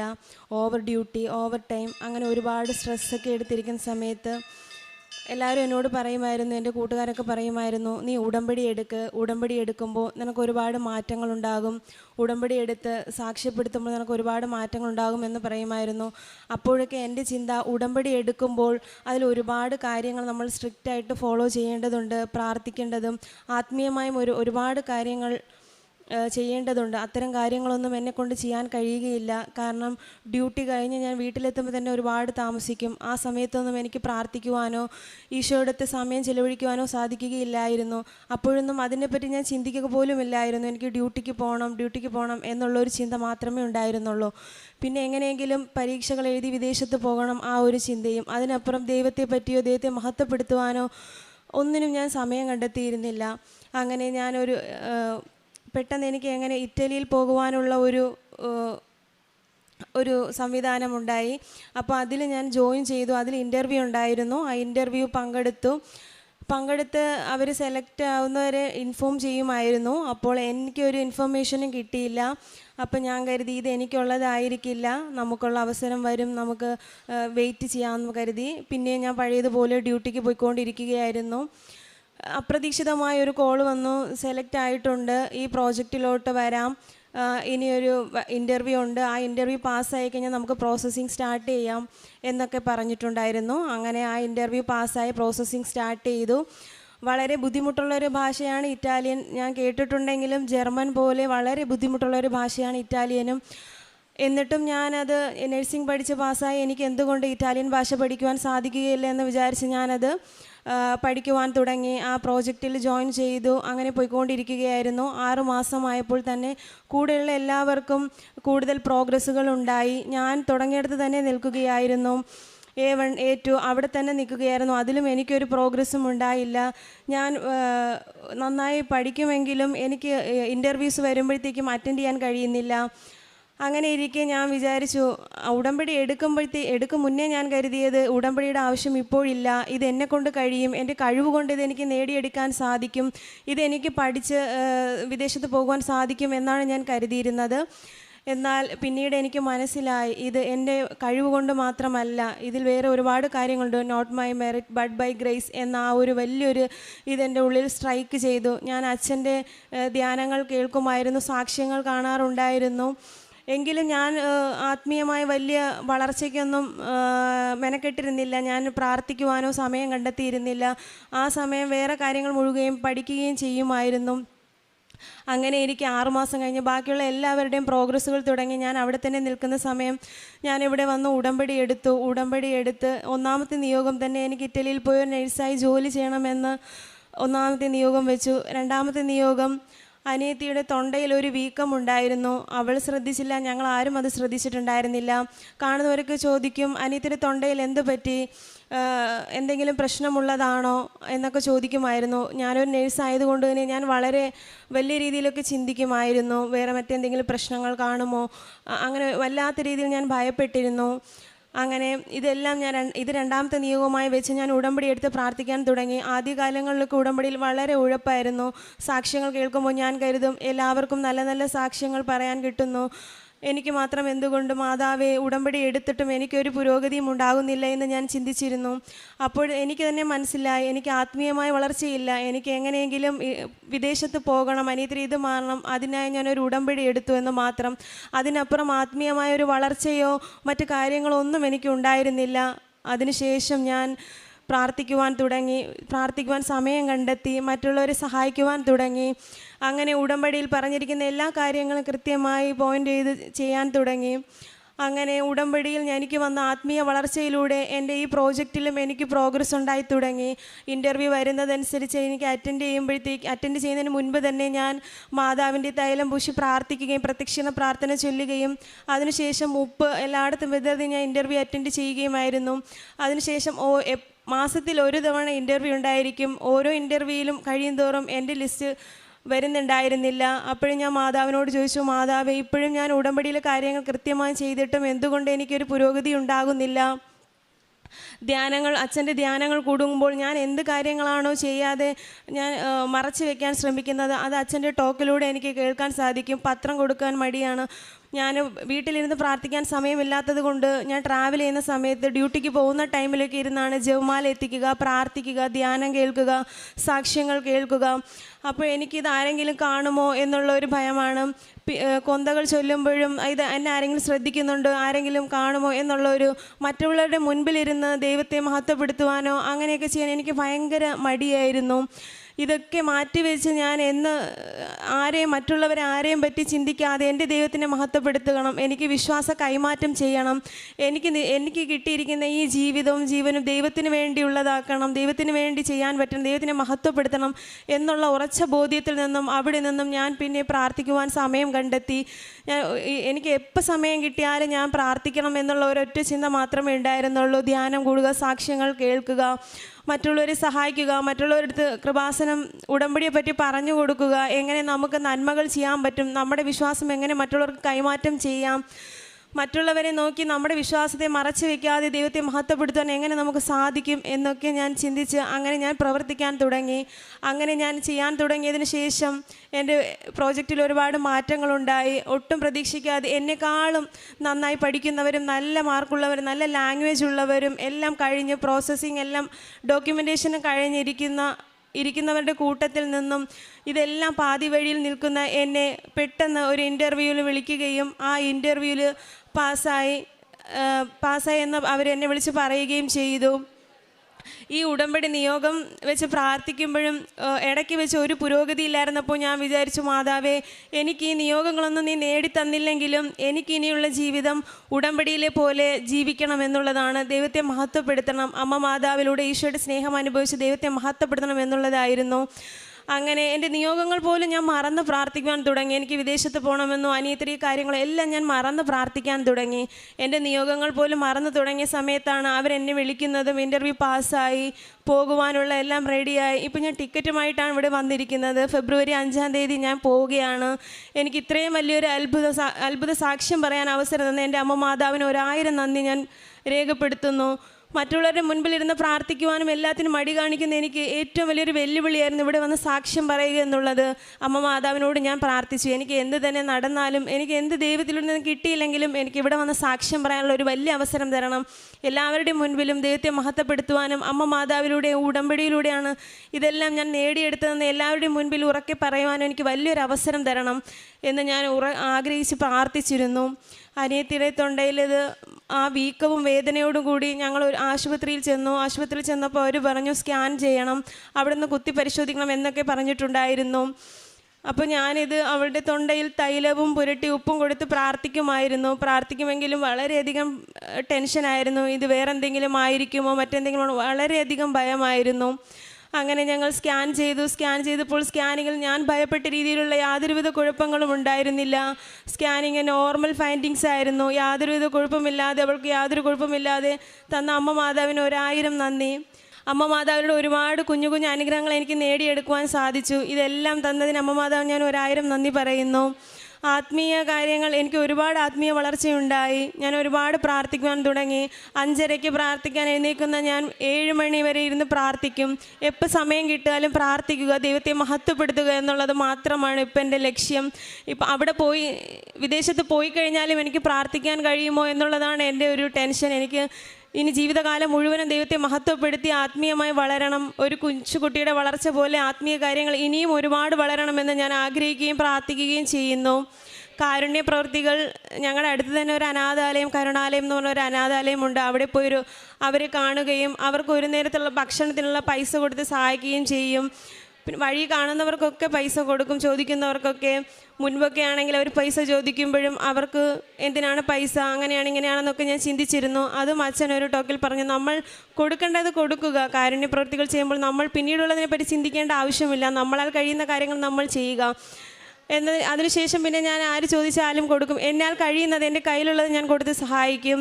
പിന്നെ അടുത്തുള്ള ഗവൺമെൻറ് ആശുപത്രിയിൽ പോയി രോഗികളെ കാണുക, അവരുടെ കൂടി സമയം ചിലവഴിക്കുക, അവരുടെ കാര്യങ്ങൾ അറിയുക. അങ്ങനെ അമ്മ മാതാവിനോട് ഞാൻ ദൈവത്തെ ഒരുപാട് മഹത്വപ്പെടുത്തുന്നു. ഇത്രയും അനുഗ്രഹങ്ങൾ എനിക്ക് നൽകിയ അമ്മ മാതാവിനും തിരുക്കുമാരനും 1000 നന്ദി. ദൈവത്തെ ഞാൻ മഹത്വപ്പെടുത്തുന്നു. ആമേൻ. സങ്കീർത്തനങ്ങൾ 63, 7, 8 തിരുവചനങ്ങൾ. കർത്താവ് എൻ്റെ സഹായമാണ്, അങ്ങയുടെ ചിറകിന് കീഴിൽ ഞാൻ ആനന്ദിക്കും. എൻ്റെ ആത്മാവ് അങ്ങയോട് ഒട്ടിച്ചേർന്നിരിക്കുന്നു, അങ്ങയുടെ വലതുകരം എന്നെ താങ്ങി നിർത്തുന്നു. പ്രമിള ജോർജ് എന്ന ഈ മകളുടെ ഉടമ്പടിയിലേക്ക് പ്രവേശിച്ച ജീവിതവും, ഉടമ്പടി എടുത്തിട്ടുള്ള ആദ്യകാല ജീവിതവും, ഉടമ്പടി തിരിച്ചറിഞ്ഞതിന് ശേഷമുള്ള അർത്ഥവത്തായ ജീവിതവും അമ്മ മാതാവിൻ്റെ കൃപയാൽ ഏറെ പുറകിലായിരുന്നിട്ട് കൂടിയും ഏറ്റവും ആദ്യത്തെ മകളായി വിദേശത്തേക്ക് എത്തിച്ചേരുവാൻ ഒപ്പം പഠിച്ചത് നമ്മുടെ കൂട്ടത്തിൽ മകളെ അമ്മ മാതാവ് എടുത്തുയർത്തിയ അനുഭവമാണ് ഈ സാക്ഷ്യത്തിലൂടെ പ്രത്യേകമായി പങ്കുവച്ചത്. മകളുടെ സാക്ഷ്യത്തിൻ്റെ ഓരോ ഘട്ടവും നമുക്കത് പ്രത്യേകതയിലൂടെ കാണാനാവും. ആദ്യത്തത് സ്വന്തം കഴിവിൽ ആശ്രയിച്ചുകൊണ്ടുള്ള പരിശ്രമങ്ങളാണ്. ഏറെ അതിനുവേണ്ടി തന്നെയാണ് മകൾ ഓടിയത്. ആ പരിശ്രമങ്ങൾ ഒന്നിനു പുറകെ ഒന്നായി പരാജയപ്പെട്ടു. ജീവിതാവശ്യങ്ങളൊന്നും നിവർത്തിക്കപ്പെടാതെ ക്ലേശങ്ങളിലേക്ക് ജീവിതം മാറുന്നത് മകൾ സൂചിപ്പിച്ചു.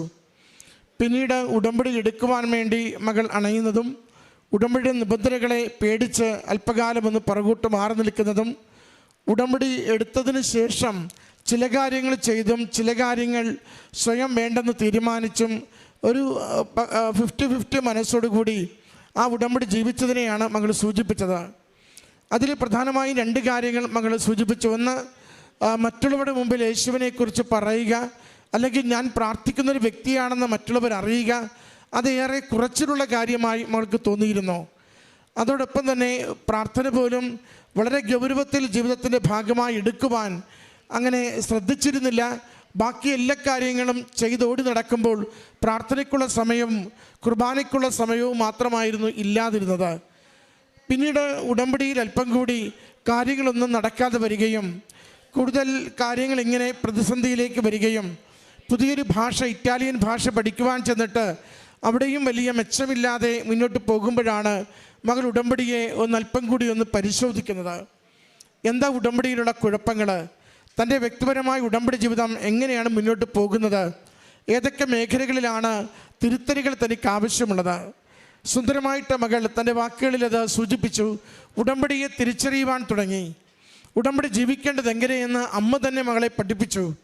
പരസ്യമായി ജപമാല ചൊല്ലുവാൻ, മറ്റുള്ളവരുടെ ഈശോയെക്കുറിച്ച് പറയുവാൻ, പത്രം വിശ്വാസത്തോടെ പ്രാർത്ഥിച്ചുകൊണ്ട് കൈമാറുവാൻ, താൻ ഉടമ്പടി എടുത്തുവെന്ന് രണ്ടുപേരോട് പറയുവാൻ, ഒരു അഭിമാനക്ഷതവുമില്ലാതെ ജീവിക്കുവാൻ മകൾ നടത്തുന്ന ആ ധൈര്യപൂർവകമായ ഇടപെടലുകളാണ് മകളെ മുന്നോട്ട് ആ നിയോഗം സാധിക്കുന്നതിന് കാരണമാകുന്നത്.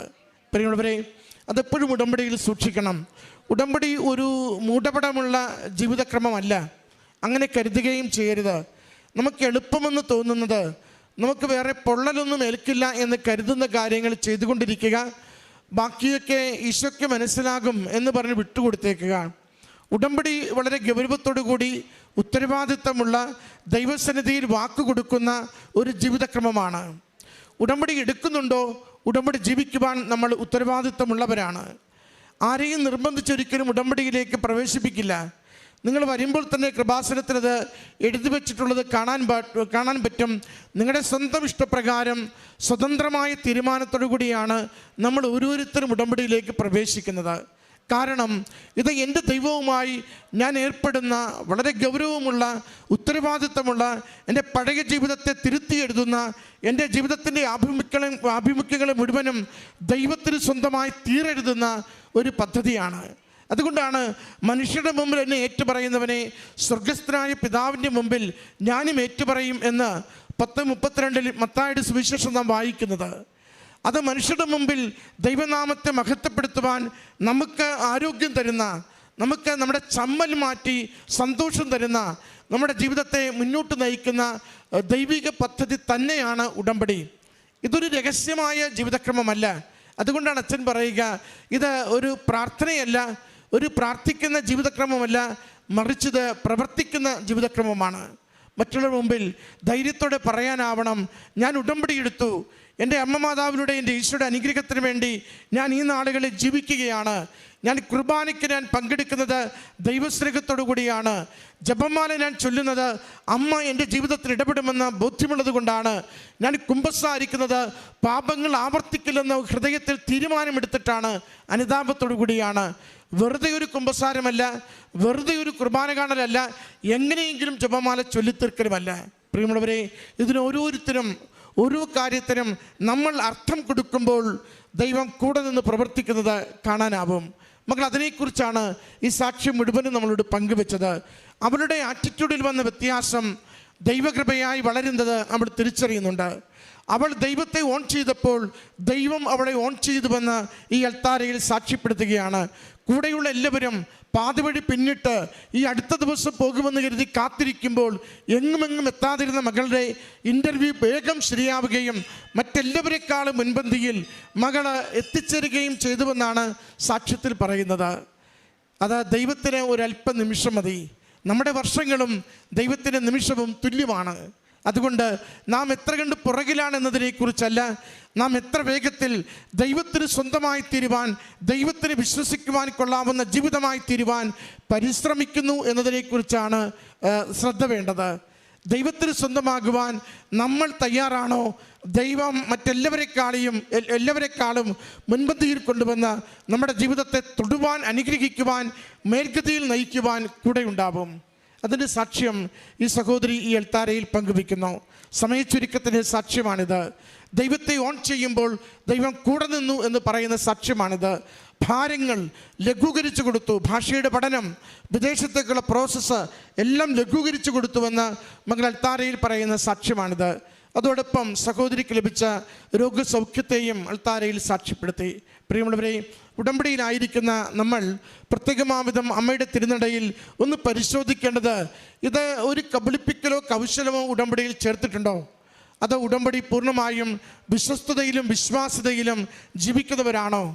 എന്തെങ്കിലുമൊക്കെ കുറവുകൾ നാം സ്വയം കാണുന്നുവെങ്കിൽ അമ്മയോടും മാപ്പിരെന്ന് തിരുത്തുവാൻ തയ്യാറാവുക. പ്രാർത്ഥിച്ചു കൊണ്ടിരിക്കുന്ന പ്രതീക്ഷിക്കുന്ന അനുഗ്രഹം നമ്മുടെ ജീവിതത്തിനരികെ തന്നെ അമ്മ ഒരുക്കി വച്ചിട്ടുണ്ട്. അത് കയ്യെത്തി നേടണമെങ്കിൽ ഈശോയോടുള്ള വിശ്വസ്തത അത് അരക്കിട്ടുറപ്പിക്കുക. ദൈവം കൂടെ വന്ന് ജീവിത വിഷയങ്ങൾക്ക് സഹായം നൽകും. ഈ കുടുംബത്തിന് ലഭിച്ച ഈ അനുഗ്രഹങ്ങൾക്ക് അമ്മ മാതാവിനും തിരുക്കുമാരനും നന്ദി പറഞ്ഞുകൊണ്ട് കരങ്ങളടിച്ച്. എൻ്റെ പേര് എൽസ. ഞാൻ വരുന്നത് വല്ലാർപാടത്തു നിന്നാണ്. ഞാൻ ഉടമ്പടി എടുക്കുന്നത് 2023 ഓഗസ്റ്റിലാണ്. ഞാൻ ഉടമ്പടി എടുക്കാൻ കാരണം എൻ്റെ മമ്മിയാണ്. എൻ്റെ മമ്മി ഓൾറെഡി നേരത്തെ ഉടമ്പടി എടുത്തിട്ടുണ്ട്. മമ്മി ഇങ്ങനെ ഉടമ്പടിയൊക്കെ ചെയ്യുമ്പോൾ ഞാൻ മമ്മീനെ കളിയാക്കുമായിരുന്നു. അപ്പം മമ്മി എന്നോട് പറഞ്ഞു, നീ എടുത്ത് നോക്ക്, അപ്പം നിനക്കറിയാം അതെന്താന്ന്. അപ്പം ഞാൻ മമ്മി എന്നെ നിർബന്ധിച്ചത് കൊണ്ടിട്ട് ഞാൻ വന്ന് ഉടമ്പടി എടുത്ത്. മമ്മി ഇപ്പം നിർബന്ധിച്ച ഉടമ്പടി എടുത്തല്ലോ, അപ്പോൾ 3 മാസം എങ്ങനെയെങ്കിലും ഉടമ്പടി ചെയ്യാം എന്നുള്ള ഇതിൽ ഞാൻ അങ്ങനെ 3 മാസം ഉഴപ്പി ഉടമ്പടിയൊക്കെ ചെയ്ത് തീർത്ത്. അത് കഴിഞ്ഞ് ഞാൻ പിന്നെ ഉടമ്പടി പുതുക്കിയിട്ടൊന്നും ഉണ്ടായിരുന്നില്ല. അപ്പോൾ മമ്മി ഇതിലൊക്കെ ചെയ്യുമ്പോൾ ഞാൻ മമ്മീനെ ഇങ്ങനെ കളിയാക്കിക്കൊണ്ടൊക്കെ ഇരിക്കുമായിരുന്നു. അങ്ങനെ 2024 ഓഗസ്റ്റ് 6-ാം തീയതി എനിക്കൊരു ആക്സിഡൻ്റ് ഉണ്ടായി. ആ സ്പോട്ടിൽ തന്നെ എനിക്ക് ബോധം പോയി. അവർ വേഗം ഹോസ്പിറ്റലിലേക്ക് തന്നെ കൊണ്ടുപോയി. അപ്പോൾ എനിക്ക് ഇൻറ്റേർണൽ ബ്ലീഡിങ് ഉണ്ട്, സ്പൈനലിൽ ഇഞ്ചുറി ഉണ്ട്, അടിയിലേക്ക് ഇനി തളർന്നു പോവും, കിട്ടില്ല, ICU അഡ്മിഷൻ വേണം, എത്ര നാൾ ICU കിടക്കണം എന്നൊന്നും പറയാൻ പറ്റില്ല എന്ന് പറഞ്ഞു. അങ്ങനെ മമ്മിയുടെ നിർബന്ധം കൊണ്ട് ഞാൻ മാതാവിൻ്റെ കാശുരൂപം ഇപ്പോൾ എൻ്റെ മാലയിൽ ഇടുമായിരുന്നു. അപ്പോൾ അവരെൻ്റെ ഡ്രസ്സും സാധനങ്ങളൊക്കെ മമ്മിയുടെ കയ്യിലേക്ക് കൊടുത്തപ്പോൾ എൻ്റെ ചോരയിൽ കുളിച്ച കാശുരൂപം മമ്മിയുടെ കയ്യിൽ കിട്ടി. മമ്മി ആ കാശുരൂപത്തിൽ പിടിച്ച് പറഞ്ഞു, മാതാവിൻ്റെ സംരക്ഷണം എൻ്റെ മോക്കുണ്ടെന്ന് ഞാൻ ഇപ്പോഴും വിശ്വസിക്കുന്നു, എനിക്ക് എൻ്റെ മോളെ തിരിച്ചു വേണം എന്ന് പറഞ്ഞിട്ട് മമ്മി എപ്പോഴും പ്രാർത്ഥിച്ച്. അങ്ങനെ മമ്മി ആ രാത്രി ഫുള്ള് ഉറങ്ങിയിട്ടേ ഇല്ല. മമ്മി കാശുരൂപം വെച്ചിരുന്ന് പ്രാർത്ഥിക്കുമായിരുന്നു. അങ്ങനെ പിറ്റേ ദിവസം വൈകിട്ട് മമ്മി എന്നെ കാണാനായിട്ട് ICUയിൽ വരുമ്പോൾ എനിക്ക് ബോധം വന്നിട്ടുണ്ട്. ഞാൻ കണ്ണു തുറന്ന് മമ്മീൻ്റെ അടുത്ത് സംസാരിച്ച്. അങ്ങനെ അത് കഴിഞ്ഞിട്ട് ഒരു ദിവസം കഴിഞ്ഞപ്പോൾ തന്നെ എന്നെ റൂമിലോട്ട് ഷിഫ്റ്റ് ചെയ്ത്. 4 ദിവസം കഴിഞ്ഞപ്പോൾ അവരെന്നെ അവിടെ നിന്ന് ഡിസ്ചാർജ് ചെയ്തു. ഈ ആക്സിഡൻറ്റ് കഴിഞ്ഞതിന് ശേഷം എനിക്ക് ഭയങ്കര മറവിയായിരുന്നു. എനിക്ക് ഒരു സാധനം എവിടെയെങ്കിലും വെച്ചാൽ എനിക്ക് ഓർമ്മയില്ല.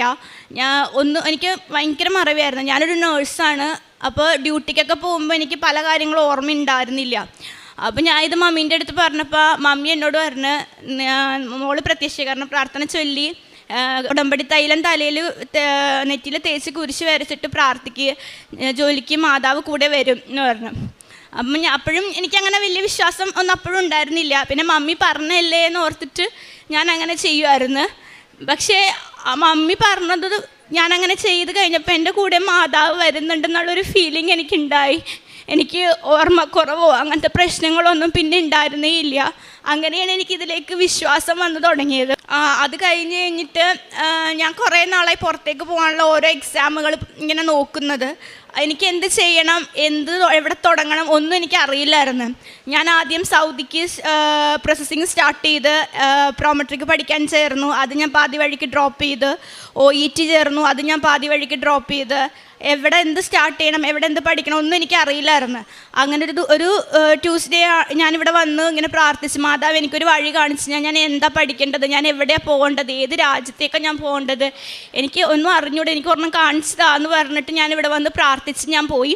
അന്ന് വൈകിട്ട് എൻ്റെ ഒരു ഫ്രണ്ട് വന്നിട്ട് എന്നോട് പറഞ്ഞു, നമുക്ക് DHA പഠിക്കാടി, നമുക്ക് ഇപ്പോൾ ദുബായിക്ക് ഭയങ്കര ഓപ്പണിംഗ് ഉണ്ട്, മറ്റുള്ള കൺട്രീസിനേക്കാളും കൂടുതലെല്ലാം ഇപ്പോൾ ദുബായിലുണ്ട്, നമുക്ക് അങ്ങോട്ട് പോകാമെന്ന് പറഞ്ഞു.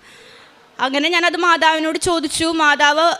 ഞാൻ മാതാവിനോട് പറഞ്ഞു, എനിക്ക് കിട്ടുമോ, എനിക്ക് എങ്ങനെയാണ്, എനിക്കൊരു വഴി കാണിച്ചതാ. ആ സമയത്ത് എൻ്റെ കയ്യിൽ പൈസയൊന്നുമില്ല DHA പഠിക്കാനായിട്ടൊന്നും. എവിടെ നിന്നാണ് ഞാൻ പൈസ ഇടാക്കുക ഒന്നും എനിക്കറിയില്ല, എനിക്ക് എന്ന് പറഞ്ഞു. അങ്ങനെ ഞാൻ മമ്മീൻ്റെ അടുത്ത് പറഞ്ഞു. അപ്പോഴത്തേക്കും മമ്മിയുടെ സിസ്റ്റർ എനിക്ക് DHA പഠിക്കാനുള്ള പൈസ തന്നു. അങ്ങനെ ഞാൻ DHA പഠിക്കാൻ ചേർന്നു. ഓഗസ്റ്റ് 27-നായിരുന്നു ഞാൻ എക്സാമിന് ഡേറ്റ് എടുത്തത്. ഓഗസ്റ്റ് 23-ന് ഇവിടെ വന്ന് ഞാൻ ഉടമ്പടി പുതുക്കി ജോസഫ് അച്ഛനെ കണ്ടു. അച്ഛൻ എനിക്ക് കാശുരൂപമൊക്കെ തന്നു, പ്രാർത്ഥിച്ചു. അങ്ങനെ ഓഗസ്റ്റ് 27-ാം തീയതി എക്സാമിന് ഞാൻ പോയി. അപ്പോൾ എക്സാമിന് പോകാൻ നേരത്ത് ഇവിടെ നിന്ന് അച്ഛൻ തന്ന കാശുരൂപവും ഉപ്പും കൊണ്ടാണ് ഞാൻ പോയത്. അപ്പോൾ അവിടെ ചെന്നപ്പോഴേക്കും എക്സാമിനർ പറഞ്ഞു ഉപ്പ് കയറ്റാൻ പറ്റില്ല എന്ന് പറഞ്ഞു. അപ്പോൾ ഞാനെന്നാൽ ഉപ്പും കയ്യിലുണ്ടായ ഉപ്പ് ഞാൻ കഴിച്ചു. എന്നിട്ട് ഞാൻ എക്സാം ഹാളിൽ കയറി സ്ക്രീനിലേക്ക് നോക്കി ക്വസ്റ്റ്യൻസ് വായിച്ചപ്പോഴേക്കും ഞാൻ അവിടെ ഇരുന്ന് കരയാൻ തുടങ്ങി. കാരണം എനിക്കറിയാവുന്ന ഒരു ക്വസ്റ്റ്യൻ പോലും അതിൻ്റെ അകത്തില്ല. ഞാൻ അവിടെ ഇരുന്ന് കരച്ചിലായി. എന്നിട്ട് ഞാൻ ഇരുന്ന് വിശ്വാസപ്രമാണം ചൊല്ലി കുറേ നേരം ഇങ്ങനെ ഇരുന്ന് വിശ്വാസപ്രമാണം ചൊല്ലി കഴിഞ്ഞപ്പോഴേക്കും എൻ്റെ കൈയൊക്കെ ഇരുന്ന് വേർക്കാൻ തുടങ്ങി. മൗസിൽ ഞാനിങ്ങനെ കൈ പിടിച്ചുകൊണ്ടിരിക്കുകയായിരുന്നു. അപ്പോൾ എൻ്റെ കൈ ഇരുന്ന് വേർക്കാൻ തുടങ്ങി. എനിക്ക് ഉള്ളിൽ നിന്ന് ആരോ ഉത്തരം പറഞ്ഞു തരുന്ന പോലെ. അങ്ങനെ ഞാൻ എക്സാം എഴുതി. അത് കഴിഞ്ഞ് ശരിക്കും DHA പാസ്സാവാനായിട്ട് 4 മൊഡ്യൂളുണ്ട്. 4 60% വേണം. 2 ദിവസം കഴിഞ്ഞപ്പോൾ റിസൾട്ട് വന്നു. ഞാൻ പ്രത്യക്ഷീകരണ പ്രാർത്ഥന ചൊല്ലിയിട്ട് റിസൾട്ട് നോക്കി. എനിക്ക് കറക്റ്റ് 4 60% തന്നു. മാതാവ് എന്നെ എക്സാം പാസ്സാക്കി. ദുബായിലേക്ക് പോകാനായിട്ട് നമ്മൾ ശരിക്കും വിസിറ്റിംഗ് വിസ എടുത്ത് അവിടെ പോയിട്ട് വേണം ജോലി കണ്ടുപിടിക്കാൻ. നമുക്ക് നാട്ടിൽ നിന്നേ ജോലിയായി ദുബായിക്ക് പോകാൻ പറ്റില്ല. അപ്പോൾ ഞാൻ ഇവിടുന്ന് മാതാവിനോട് ഞാൻ പ്രാർത്ഥിച്ചു, എനിക്ക് ഇവിടെ നിന്നേ ജോലി വേണം, എനിക്ക് ജോലി കിട്ടിയിട്ടേ ഞാൻ പോവുള്ളൂ. അങ്ങനെ ഞാൻ പ്രാർത്ഥിച്ച് ഇതാക്കി ഇങ്ങനെ ഞാൻ അന്വേഷിക്കാൻ തുടങ്ങി. അപ്പോൾ ഞാൻ വർക്ക് ചെയ്യുന്ന ഹോസ്പിറ്റലിൽ ഞങ്ങളുടെ യൂണിറ്റ് മാനേജർ എനിക്കൊരു നമ്പർ തന്നു, ഡോക്ടർ ജോസഫിൻ്റെ.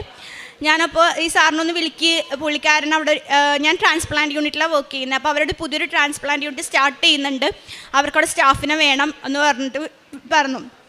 അപ്പോൾ ഞാൻ അങ്ങനെ ഇതാക്കി സാറിന് എൻ്റെ CV ഒക്കെ അയച്ചു കൊടുത്തു. അന്ന് സാറ് പറഞ്ഞു, ഞാൻ ഇത് ഹോസ്പിറ്റൽ HR കൊടുത്തേക്കാം, അവർ നിന്നെ കോൺടാക്ട് ചെയ്തോളും എന്ന് പറഞ്ഞു. അങ്ങനെ ഞാൻ സെപ്റ്റംബറിലൊക്കെ ആയപ്പോഴേക്കും എൻ്റെ CV കൊടുത്തു.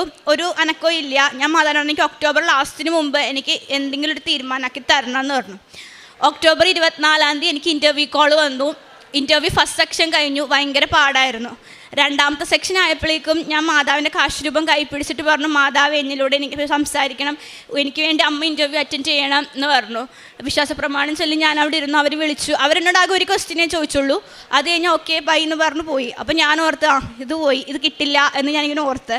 അങ്ങനെ ഞാൻ പള്ളിയിലേക്ക് പോയി. പള്ളിയിൽ കഴിഞ്ഞ് വന്നപ്പോഴേക്കും അവിടെ നിന്ന് HR നിന്ന് വിളിച്ചു, എൽസ യു ആർ സെലക്റ്റഡ്. എൽസയ്ക്ക് ഇപ്പോൾ നാട്ടിൽ എത്രയാണ് സാലറി എത്രയാണെന്ന് ചോദിച്ചു. അപ്പോൾ ഞാൻ സാലറി പറഞ്ഞു. അപ്പോൾ അവർ എന്നോട് ഞാൻ മാതാവിനോട് ചോദിച്ചിരുന്നത് എനിക്ക് 1 ലക്ഷം രൂപ സാലറിയുള്ള ജോലി വേണം എന്നായിരുന്നു. അങ്ങനെ അവരെനിക്ക് ഓഫർ ലെറ്റർ പിറ്റേ ദിവസം അയച്ചു. എനിക്ക് 1,75,000 രൂപ സാലറി പാക്കേജുള്ള വിത്ത് അക്കോമഡേഷനുള്ള സാലറി പാക്കേജുള്ള ജോലി മാതാവ് എനിക്ക് തന്നു. അത് കഴിഞ്ഞിട്ട് ആ സമയത്ത് എൻ്റെ പ്രോസസ്സിങ്, എൻ്റെ ഡാറ്റ ഫ്ലോ എല്ലാം ഞാൻ സൗദിക്ക് ചെയ്ത് വെച്ചേക്കാണ്. അപ്പോൾ അതൊക്കെ എനിക്ക് ദുബായിലേക്ക് ഞാൻ കൺവേർട്ട് ചെയ്തു. ഇപ്പോൾ എനിക്കിപ്പോൾ ജോലി കിട്ടിയത് ഷാർജയ്ക്കാണ്. അപ്പോൾ എൻ്റെ ഇതെല്ലാം ഷാർജ പ്രോസസ്സിങ്ങിലേക്ക് കൺവേർട്ട് ചെയ്യണം. ദുബായിയുടെ പ്രോസസ്സിങ് ഞാൻ പാതി ചെയ്ത് വെച്ചേക്കണേന്. മൊത്തത്തിലൊരു ഇതായിട്ട് നിൽക്കുന്ന സമയത്താണ് എനിക്കിത് കിട്ടുന്നത്. ഞാൻ അധികം ടെൻഷനൊന്നും ആയില്ല. ഞാൻ മാതാവിനോട് പ്രാർത്ഥിച്ച് തന്നെ എൻ്റെ പ്രോസസ്സിങ് എല്ലാം മുമ്പോട്ട് പോയി. അങ്ങനെ ഓഗസ്റ്റിലെടുത്ത ഉടമ്പടി ഡിസംബറിൽ പുതുക്കണമായിരുന്നു, ഞാൻ പുതുക്കിയില്ല. ഡിസംബർ പകുതി ആയപ്പോഴേക്കും എൻ്റെ പ്രോസസ്സിംഗ് ഒക്കെ ഭയങ്കരമായിട്ടും പിന്നെ സ്ലോ ആവാൻ തുടങ്ങി. ഞാനപ്പോൾ ഓർത്തത് എന്താ സ്ലോ ആവുന്നത്, എനിക്ക് മനസ്സിലാവുന്നുണ്ടായില്ല. അങ്ങനെ ഗുഡ് സ്റ്റാൻഡിങ്ങിന് അപ്ലൈ ചെയ്തു. 15 ദിവസം കൊണ്ട് വരേണ്ട ഗുഡ് സ്റ്റാൻഡിങ് 1 മാസമായി 2 മാസമായി എനിക്ക് കിട്ടുന്നില്ല. അപ്പോഴാണ് എൻ്റെ മനസ്സിൽ നിന്ന് പറഞ്ഞത്, നീ ഉടമ്പടി പുതുക്കിയോ? ഞാൻ ഇല്ല. അങ്ങനെ ഞാൻ ജാനുവരി 2 വന്ന് ഉടമ്പടി പുതുക്കി. ജാനുവരി 5 എൻ്റെ ഗുഡ് സ്റ്റാൻഡിങ് വന്നു. അങ്ങനെ ഇതെല്ലാം ഡാറ്റ ഫ്ലോയിലേക്ക് ആഡ് ചെയ്യാൻ 15 ദിവസം എടുക്കും. അങ്ങനെ ഡാറ്റ ഫ്ലോയിലേക്ക് ഇതെല്ലാം ആഡ് ചെയ്യാൻ കൊടുത്തു കഴിഞ്ഞിട്ട് ഇത് വരുന്നില്ല എനിക്ക്. അങ്ങനെ ജാനുവരി 30 ആയപ്പോഴേക്കും എന്നെ ഹോസ്പിറ്റലിൽ നിന്ന് വിളിച്ചു. ഒക്ടോബറിൽ ഇൻ്റർവ്യൂ അറ്റൻഡ് ചെയ്തതാണ്. ഇത്രയും മാസമായിട്ടും എൽസയ്ക്ക് ഇവിടെ വരാൻ പറ്റിയില്ലേ, ലാസ്റ്റ് ഡേറ്റ് പറയണം, എന്നാണ് വരാൻ പറ്റുന്നത്, എന്തിനുള്ളിൽ വരാൻ പറ്റും എന്ന് അങ്ങനെ പറയാം. ഞാനിങ്ങനെ ഇരുന്ന് മാതാവിനോട് പ്രാർത്ഥിച്ച്, പ്രത്യക്ഷീകരണ പ്രാർത്ഥനയിൽ പ്രാർത്ഥിച്ച്, മാതാവ് എനിക്കൊരു ഡേറ്റ് പറഞ്ഞു താ, ഞാൻ ഏത് ഡേറ്റ് അവരോട് പറയേണ്ടതെന്ന്. അപ്പോൾ മാതാവ് എൻ്റെ ഉള്ളിൽ നിന്ന് പറഞ്ഞു ഫെബ്രുവരി 10 മുമ്പ് വരും എന്ന് പറയാനായിട്ട്. അങ്ങനെ ഫെബ്രുവരി 10 ഞാൻ അവരോട് പറഞ്ഞു. ആ സമയത്ത് എൻ്റെ ഡാറ്റ ഫ്ലോ ഒന്നും വന്നിട്ടില്ല ശരിക്കും. അന്ന് വൈകിട്ടായപ്പോഴേക്കും എൻ്റെ ഡാറ്റ ഫ്ലോ വന്നു. അങ്ങനെ ഞാൻ ദുബായ് ലൈസൻസിന് അപ്ലൈ ചെയ്യാൻ വേണ്ടി കൊടുത്തു. ശരിക്കും ഒരാഴ്ചക്കുള്ളിൽ ഒരാഴ്ചയാണ് ദുബായ് ലൈസൻസ് ആവാൻ എടുക്കുന്നത്. പ്രത്യക്ഷീകരണ പ്രാർത്ഥന ചൊല്ലി ഞാനത് സബ്മിറ്റ് ചെയ്തു. എനിക്ക് 1 ദിവസം കൊണ്ട് ദുബായ് ലൈസൻസ് ആയി. അത് കഴിഞ്ഞിട്ട് ഈ വിസയ്ക്ക് അപ്ലൈ ചെയ്യാൻ കൊടുത്തത് ഇതുപോലെ തന്നെ പ്രത്യക്ഷീകരണ പ്രാർത്ഥന ചൊല്ലിയിട്ടാണ് വിസയ്ക്ക് അപ്ലൈ ചെയ്യാൻ കൊടുത്തത്. 2 ദിവസത്തിനുള്ളിൽ എനിക്ക് വിസ വന്നു. ഞാൻ ഈ 6 ഞാൻ പോണേണ് ഷാർജയ്ക്ക്.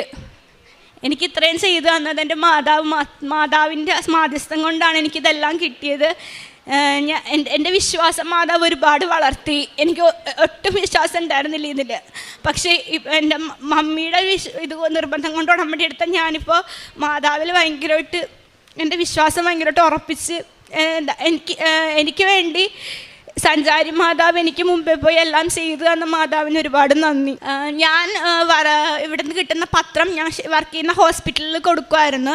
പിന്നെ ക്രിട്ടിക്കലായിട്ടുള്ള പേഷ്യൻസിനൊക്കെ തൈലം പൂശി ഞാൻ പ്രാർത്ഥിക്കുമായിരുന്നു. പിന്നെ പേഷ്യൻസ് നമ്മളോട് സങ്കടം പറയുമ്പോൾ ഞാൻ മാതാവിനോട് പ്രാർത്ഥിക്കും, മാതാവ് എല്ലാം ചെയ്ത് തരും, അവർക്ക് വേണ്ടി ഞാൻ പ്രാർത്ഥിക്കുമായിരുന്നു. പിന്നെ പറ്റാവുന്ന പോലെ ഞാൻ കുർബാനയ്ക്ക് പോകും, ബൈബിൾ വായിക്കും, അങ്ങനത്തെ കാര്യങ്ങളൊക്കെ ഞാൻ ചെയ്യുമായിരുന്നു. സങ്കീർത്തനങ്ങൾ 145, 8, 9 തിരുവചനങ്ങൾ. കർത്താവ് കൃപാലുവും കരുണാമയനും ക്ഷമാശീലനും സ്നേഹസമ്പന്നനുമാണ്. കർത്താവ് എല്ലാവർക്കും നല്ലവനാണ്. തൻ്റെ സർവ്വസൃഷ്ടിയുടെ മേൽ അവിടുന്ന് കരുണ ചൊരിയുന്നു. എൽസ എന്ന ഈ മകളുടെ ഉടമ്പടി ജീവിതാനുഭവ സാക്ഷ്യങ്ങളാണ് നാം കേട്ടത്. മകൾ പറയുന്നുണ്ട്, ഞാൻ വീണ്ടും ആ കാലത്തിൽ ഉടമ്പടിയിലല്ലെങ്കിൽ കൂടിയും എനിക്കുണ്ടായിരുന്ന പ്രധാന വിഷയം എൻ്റെ മെമ്മറി ലോസാണ്. ഞാനൊരു നേഴ്സാണ്. ജോലി ചെയ്യുമ്പോഴൊക്കെയും എനിക്ക് ഓർമ്മ നഷ്ടപ്പെടുന്നുണ്ട്. അത് എത്ര വലിയ ഗുരുതരമായ പ്രശ്നങ്ങൾ ഉണ്ടാക്കുമെന്ന് അറിയാമല്ലോ. മകൾ ഇതിങ്ങനെ വീട്ടിൽ അമ്മയോട് പറയുമ്പോൾ അമ്മ വീണ്ടും പറയുന്നുണ്ട്, നീ വിശ്വാസ പ്രമാണം ചൊല്ലി ഉടമ്പടി തൈലം നെറ്റിയിൽ പൂശിക്കൊണ്ട് മാതാവിനോട് നീ പ്രാർത്ഥിക്കുക. മകൾ അത് അമ്മ പറഞ്ഞതനുസരിച്ച് ഉടമ്പടി പുതുക്കിയില്ലെങ്കിൽ കൂടിയും ആ ഒരു വിശ്രമത്തിൻ്റെയും ജോലി തുടങ്ങുന്ന കാലത്തിൽ അമ്മയെ വിളിച്ച് പ്രാർത്ഥിച്ചുകൊണ്ട് തൻ്റെ ഈ ഓർമ്മ വീണ്ടും കിട്ടുന്നതിന് വേണ്ടി, തൻ്റെ തൊഴിൽ നന്നായി ചെയ്യുന്നതിന് വേണ്ടി അമ്മ മാതാവിൻ്റെ സംരക്ഷണയിൽ നെറ്റിത്തടത്തിന് കുരിശടയാളം വരച്ച് തൈലം പൂശിക്കൊണ്ട് വിശ്വാസ പ്രമാണം ചൊല്ലി പ്രാർത്ഥിക്കുന്നു. നാം ഉടമ്പടി ഉപ്പ് ഉപയോഗിക്കുന്നത്, ഉടമ്പടി തൈലം ഉപയോഗിക്കുന്നത്, കാശുരൂപം കയ്യിൽ ചേർത്ത് പിടിച്ച് പ്രാർത്ഥിക്കുമ്പോഴൊക്കെയും നമ്മൾ ഒരു കാര്യം ലോകത്തോട് ഏറ്റുപറയുകയാണ്, ഇതെല്ലാം ചെയ്യുമ്പോൾ വിശ്വാസ പ്രമാണം ചൊല്ലിയാണ് നാം ചെയ്യുന്നത്. കാരണം അതിലൊരു കാര്യം ലോകത്തോട് നാം ഉറപ്പിച്ചു പറയുന്നു, എൻ്റെ യേശു കർത്താവ്, അവനെ ഞാൻ ഹൃദയത്തിൽ വിശ്വസിക്കുന്നു. അവൻ്റെ പീഡാസഹനത്തെ, അവൻ്റെ മനുഷ്യപതാരത്തെ, അവൻ്റെ മരണത്തെ, അവൻ എൻ്റെ പാപങ്ങൾക്ക് വേണ്ടി പീഡകൾ സഹിച്ച് മരിച്ചതിനെ, ഉത്ഥാനം ചെയ്തതിനെ ഞാൻ വിശ്വസിക്കുന്നുവെന്ന് ഏറ്റുപറയുന്നതിൻ്റെ അടയാളമാണ് നാം ചൊല്ലുന്ന വിശ്വാസ പ്രമാണം. യേശു കർത്താവ് എന്ന അതിരം കൊണ്ട് ഏറ്റുപറയുകയും മരിച്ചവരിൽ നിന്ന് അവനെ ഉയർപ്പിച്ചുവെന്ന് ഹൃദയത്തിൽ വിശ്വസിക്കുകയും ചെയ്യുമ്പോഴാണ് യേശുവിൻ്റെ ശക്തിയാൽ നാം ഉപയോഗിക്കുന്ന നേർച്ച വസ്തുക്കളുടെ പ്രയോഗത്തിലൂടെ നമുക്ക് നമ്മുടെ ജീവിതത്തിൻ്റെ നിയോഗങ്ങൾ അനുഗ്രഹമായി തീരുന്നത്. അതുകൊണ്ട് ഓർക്കണമേ, ഉപ്പ് ഉപയോഗിച്ചു, തൈലം ഉപയോഗിച്ചു, അതുകൊണ്ട് മാത്രം കാര്യമില്ല. അതിൽ നമ്മൾ യേശുവിനെ കൊണ്ടുവരണം, യേശുവിനെ അറിഞ്ഞ് വിശ്വസിച്ച് പ്രാർത്ഥിക്കണം. അതുകൊണ്ട് വിശ്വാസ പ്രമാണം ചൊല്ലിക്കൊണ്ട് യേശു കർത്താവെന്ന അധരം കൊണ്ട് ഏറ്റുപറഞ്ഞ് അവനെ മരിച്ചവരിൽ നിന്ന് ദൈവം ഉയർപ്പിച്ചുവെന്ന് ഉറച്ച് വിശ്വസിച്ചുകൊണ്ട് ഈ നേർച്ച വസ്തുക്കൾ ഉപയോഗിക്കുമ്പോഴാണ് നമുക്കത് അനുഗ്രഹത്തിനുള്ള കാരണമായി തീരുക. മകൾ അതാണ് അൾത്താരയിൽ പറഞ്ഞത്, ഞാൻ മറ്റൊരു മരുന്നും ഉപയോഗിക്കാതെ എൻ്റെ മെമ്മറി മുഴുവനായി തിരികെ തരുന്നതിന് എൻ്റെ അമ്മ മാതാവും നേർച്ച വസ്തുക്കളും എന്നെ സഹായിച്ചുവെന്ന. വിദേശത്തേക്ക് പോകുവാനുള്ള പ്രോസസ്സ് അത് വല്ലാതെ തടസ്സപ്പെട്ട് ലാഗ് ചെയ്യുമ്പോഴാണ് മകൾ ഇവിടെ വന്ന് ഉടമ്പടി പുതുക്കുന്നത്. ഉടമ്പടി പുതുക്കുകയും അച്ഛനെ കണ്ട് കൈവെപ്പ് ശുശ്രൂഷയിലൂടെ ആ വിശ്വാസത്തെ സ്ഥിരീകരിച്ച് ബലപ്പെടുത്തുകയും ചെയ്യുന്നുണ്ട്. മകൾ പറയുന്നുണ്ട്, തൻ്റെ ഇൻ്റർവ്യൂ, തൻ്റെ DHA പഠനം, അതിൻ്റെ പരീക്ഷകൾ അതൊക്കെയും അമ്മ മാതാവ് വേഗത്തിലാക്കി കൊടുത്തു. പരീക്ഷയ്ക്ക് പോകുമ്പോൾ അതിൻ്റെ ചോദ്യങ്ങൾ വായിക്കുമ്പോൾ ഒന്നും മനസ്സിലാവുന്നില്ല. മകൾ പറയുന്നുണ്ട്, ഞാൻ നിലവിളിച്ചു പോയി. അവിടെ കരയുമ്പോൾ ഞാനവിടെ ചെയ്തതിൻ്റെ വിശ്വാസ പ്രമാണം ഒരിക്കൽ കൂടി ചൊല്ലി. കാരണം എൻ്റെ കർത്താവിൻ്റെ കൃപയാൽ മാത്രമേ, എൻ്റെ കഴിവ് കൊണ്ട്, എൻ്റെ ബുദ്ധി കൊണ്ട്, എൻ്റെ അറിവ് കൊണ്ട് എനിക്ക് അസാധ്യമായിരിക്കുന്ന ഈ പരീക്ഷ വിജയിക്കുവാൻ സാധിക്കുകയുള്ളൂ. എൻ്റെ കഴിവല്ല, എൻ്റെ കർത്താവിൻ്റെ കൃപയാൽ മാത്രം എനിക്കത് വിജയിക്കുവാൻ സാധിക്കുമെന്ന് പറഞ്ഞുകൊണ്ട് ഞാൻ ആ പരീക്ഷകൾ എഴുതി വിജയിക്കുവാൻ എൻ്റെ അമ്മ മാതാവും ഈശോയും സഹായിച്ചുവെന്ന. വീണ്ടും മകൾ പറയുന്നുണ്ട്, അടുത്ത ഉടമ്പടി പുതുക്കേണ്ട സമയമായിട്ട് ഞാനിങ്ങനെ പുതുക്കാതെ പമ്മി നടക്കുന്നു. അതിനോടൊപ്പം എനിക്ക് ലഭിക്കേണ്ട ഒരു പേപ്പർ, അത് വിദേശത്ത് ദുബായിൽ ജോലിക്ക് ചെല്ലുവാനുള്ളത്, അത് ലഭിക്കാതെ വൈകുകയും ചെയ്യുന്നു. വീണ്ടും നമ്മൾ എപ്പോഴൊക്കെ അനുദപിച്ചുകൊണ്ട് ദൈവസന്നിധിയിലേക്ക് ജീവിതത്തെ ചേർത്ത് കൊടുക്കുന്നുവോ അപ്പോഴൊക്കെ അനുഗ്രഹിച്ചുകൊണ്ട് ദൈവം നമ്മുടെ ജീവിതത്തിലേക്ക് ഇറങ്ങി വരും. അതുകൊണ്ട് ഉടമ്പടിയുടെ അടിസ്ഥാന ഘടകമാണ് അനുദപിച്ചുകൊണ്ട് ദൈവകരുണയ്ക്ക് വേണ്ടി പ്രാർത്ഥിക്കുക എന്നത്. മകൾ വീണ്ടും വന്ന് ഉടമ്പടി പുതുക്കുന്നുണ്ട്. ഉടമ്പടി പുതുക്കുമ്പോൾ ആ ദിവസങ്ങളിൽ തന്നെ മകളോട് ലാസ്റ്റ് ഡേറ്റ് ചോദിക്കുകയാണ്, എന്നത്തേക്ക് നീ വരാൻ പറ്റും? 3 മാസമായി ഒരു ജോലിക്കാരിക്ക് വേണ്ടി ഞങ്ങൾ കാത്തിരിക്കണമോ? എത്ര പേർ അപേക്ഷിച്ച് കാത്തിരിക്കുമ്പോൾ നിനക്ക് നൽകിയൊരു ഓഫർ ലെറ്റർ ഇത്ര ദിവസം കഴിഞ്ഞിട്ടും നീ എന്തേ വരാത്തെ? മകള് അമ്മയോട് തന്നെയാണ് ചോദിച്ച് ഒരു ഡേറ്റ് പറ. മാതാവ് ഒരു ഡേറ്റ് പറ, എനിക്കിനിയും സർട്ടിഫിക്കറ്റ് വന്നിട്ടില്ലല്ലോ. അമ്മ പറഞ്ഞു ഫെബ്രുവരി 10. മകൾ പറഞ്ഞു ഫെബ്രുവരി 10 ഞാൻ അവിടെ ഉണ്ടാകും. മകൾക്ക് ഈ ദിവസങ്ങളിൽ പേപ്പർ കിട്ടി. ഫെബ്രുവരി 6 മകൾ വിദേശത്തേക്ക് പോവുകയാണ്. പ്രിയമുള്ളവരെ, ഓർക്കണമേ, ഉടമ്പടി സുനിശ്ചിതമായ അനുഗ്രഹത്തിൻ്റെ വഴിയാണ്. ഉടമ്പടി അനുതാപത്തോടെ ദൈവത്തിലേക്ക് നാം ചേർന്ന് നിൽക്കുമ്പോൾ അനുഗ്രഹം നമ്മളെ നിരന്തരം അനുഗമിക്കുന്ന ഒരു ജീവിത വഴിയാണ്. ഉടമ്പടിയിൽ അമ്മ മാതാവിൻ്റെ അരികിൽ വന്ന് നാം കണ്ടിട്ടുണ്ടോ? അമ്മ ജീവിതത്തിൻ്റെ ഏതൊരു ക്ലേശാവസ്ഥയിലും കൂടെ ഉണ്ടാകുമെന്ന് നമുക്ക് ഉറപ്പ് തരുന്ന ഒരു ജീവിത പദ്ധതിയാണ്. അതുകൊണ്ട് അമ്മയുടെ കരങ്ങളിലേക്ക് ജീവിതത്തെ കൊടുത്ത് സ്നേഹത്തോടു കൂടി ഉടമ്പടി ജീവിക്കാം, വിശ്വസ്തയോടുകൂടി ഉടമ്പടി ജീവിക്കാം. നിങ്ങളുടെ നിയോഗം എത്ര ക്ലേശപൂർണ്ണമുള്ളതായിക്കൊള്ളട്ടെ, എത്ര നാൾ പരിശ്രമിച്ച് പരാജയപ്പെട്ടതാവട്ടെ, നമുക്കിനി ഒന്നും നടക്കില്ലെന്ന് നമ്മളും മറ്റുള്ളവരും നമ്മളോട് പറയുന്നതാവട്ടെ, അമ്മ മാതാവും ഈശോയും ഈശോയുടെ ശക്തിയാൽ നമുക്കത് അനുവദിച്ചു തരുന്നത് കണ്ണുകൾ കൊണ്ട് കാണും, ജീവിതത്തിൽ അനുഭവിക്കുവാൻ ഈശോ സഹായിക്കും. അതിന് നമ്മുടെ എല്ലാ നിയോഗങ്ങളെയും കൊടുത്ത് പ്രാർത്ഥിക്കാം. ഉടമ്പടി നമുക്ക് വിശ്വസ്തതയിൽ ജീവിക്കാം. ഈ മകൾക്ക് ലഭിച്ച രോഗസൗഖ്യത്തിന്, ജീവിത ഉയർച്ചയ്ക്ക്, ആഗ്രഹിച്ചതിനും അപ്പുറമുള്ള സാലറി കൊടുത്തുകൊണ്ട് മകളുടെ ജീവിതത്തെ സാമ്പത്തികമായി സുരക്ഷിതമാക്കിയതിന് അമ്മ മാതാവിനും തിരുക്കുമാരനും നന്ദി പറഞ്ഞുകൊണ്ട് കരങ്ങളടിച്ച് ഈ സാക്ഷ്യം നമുക്ക് സമർപ്പിക്കാം.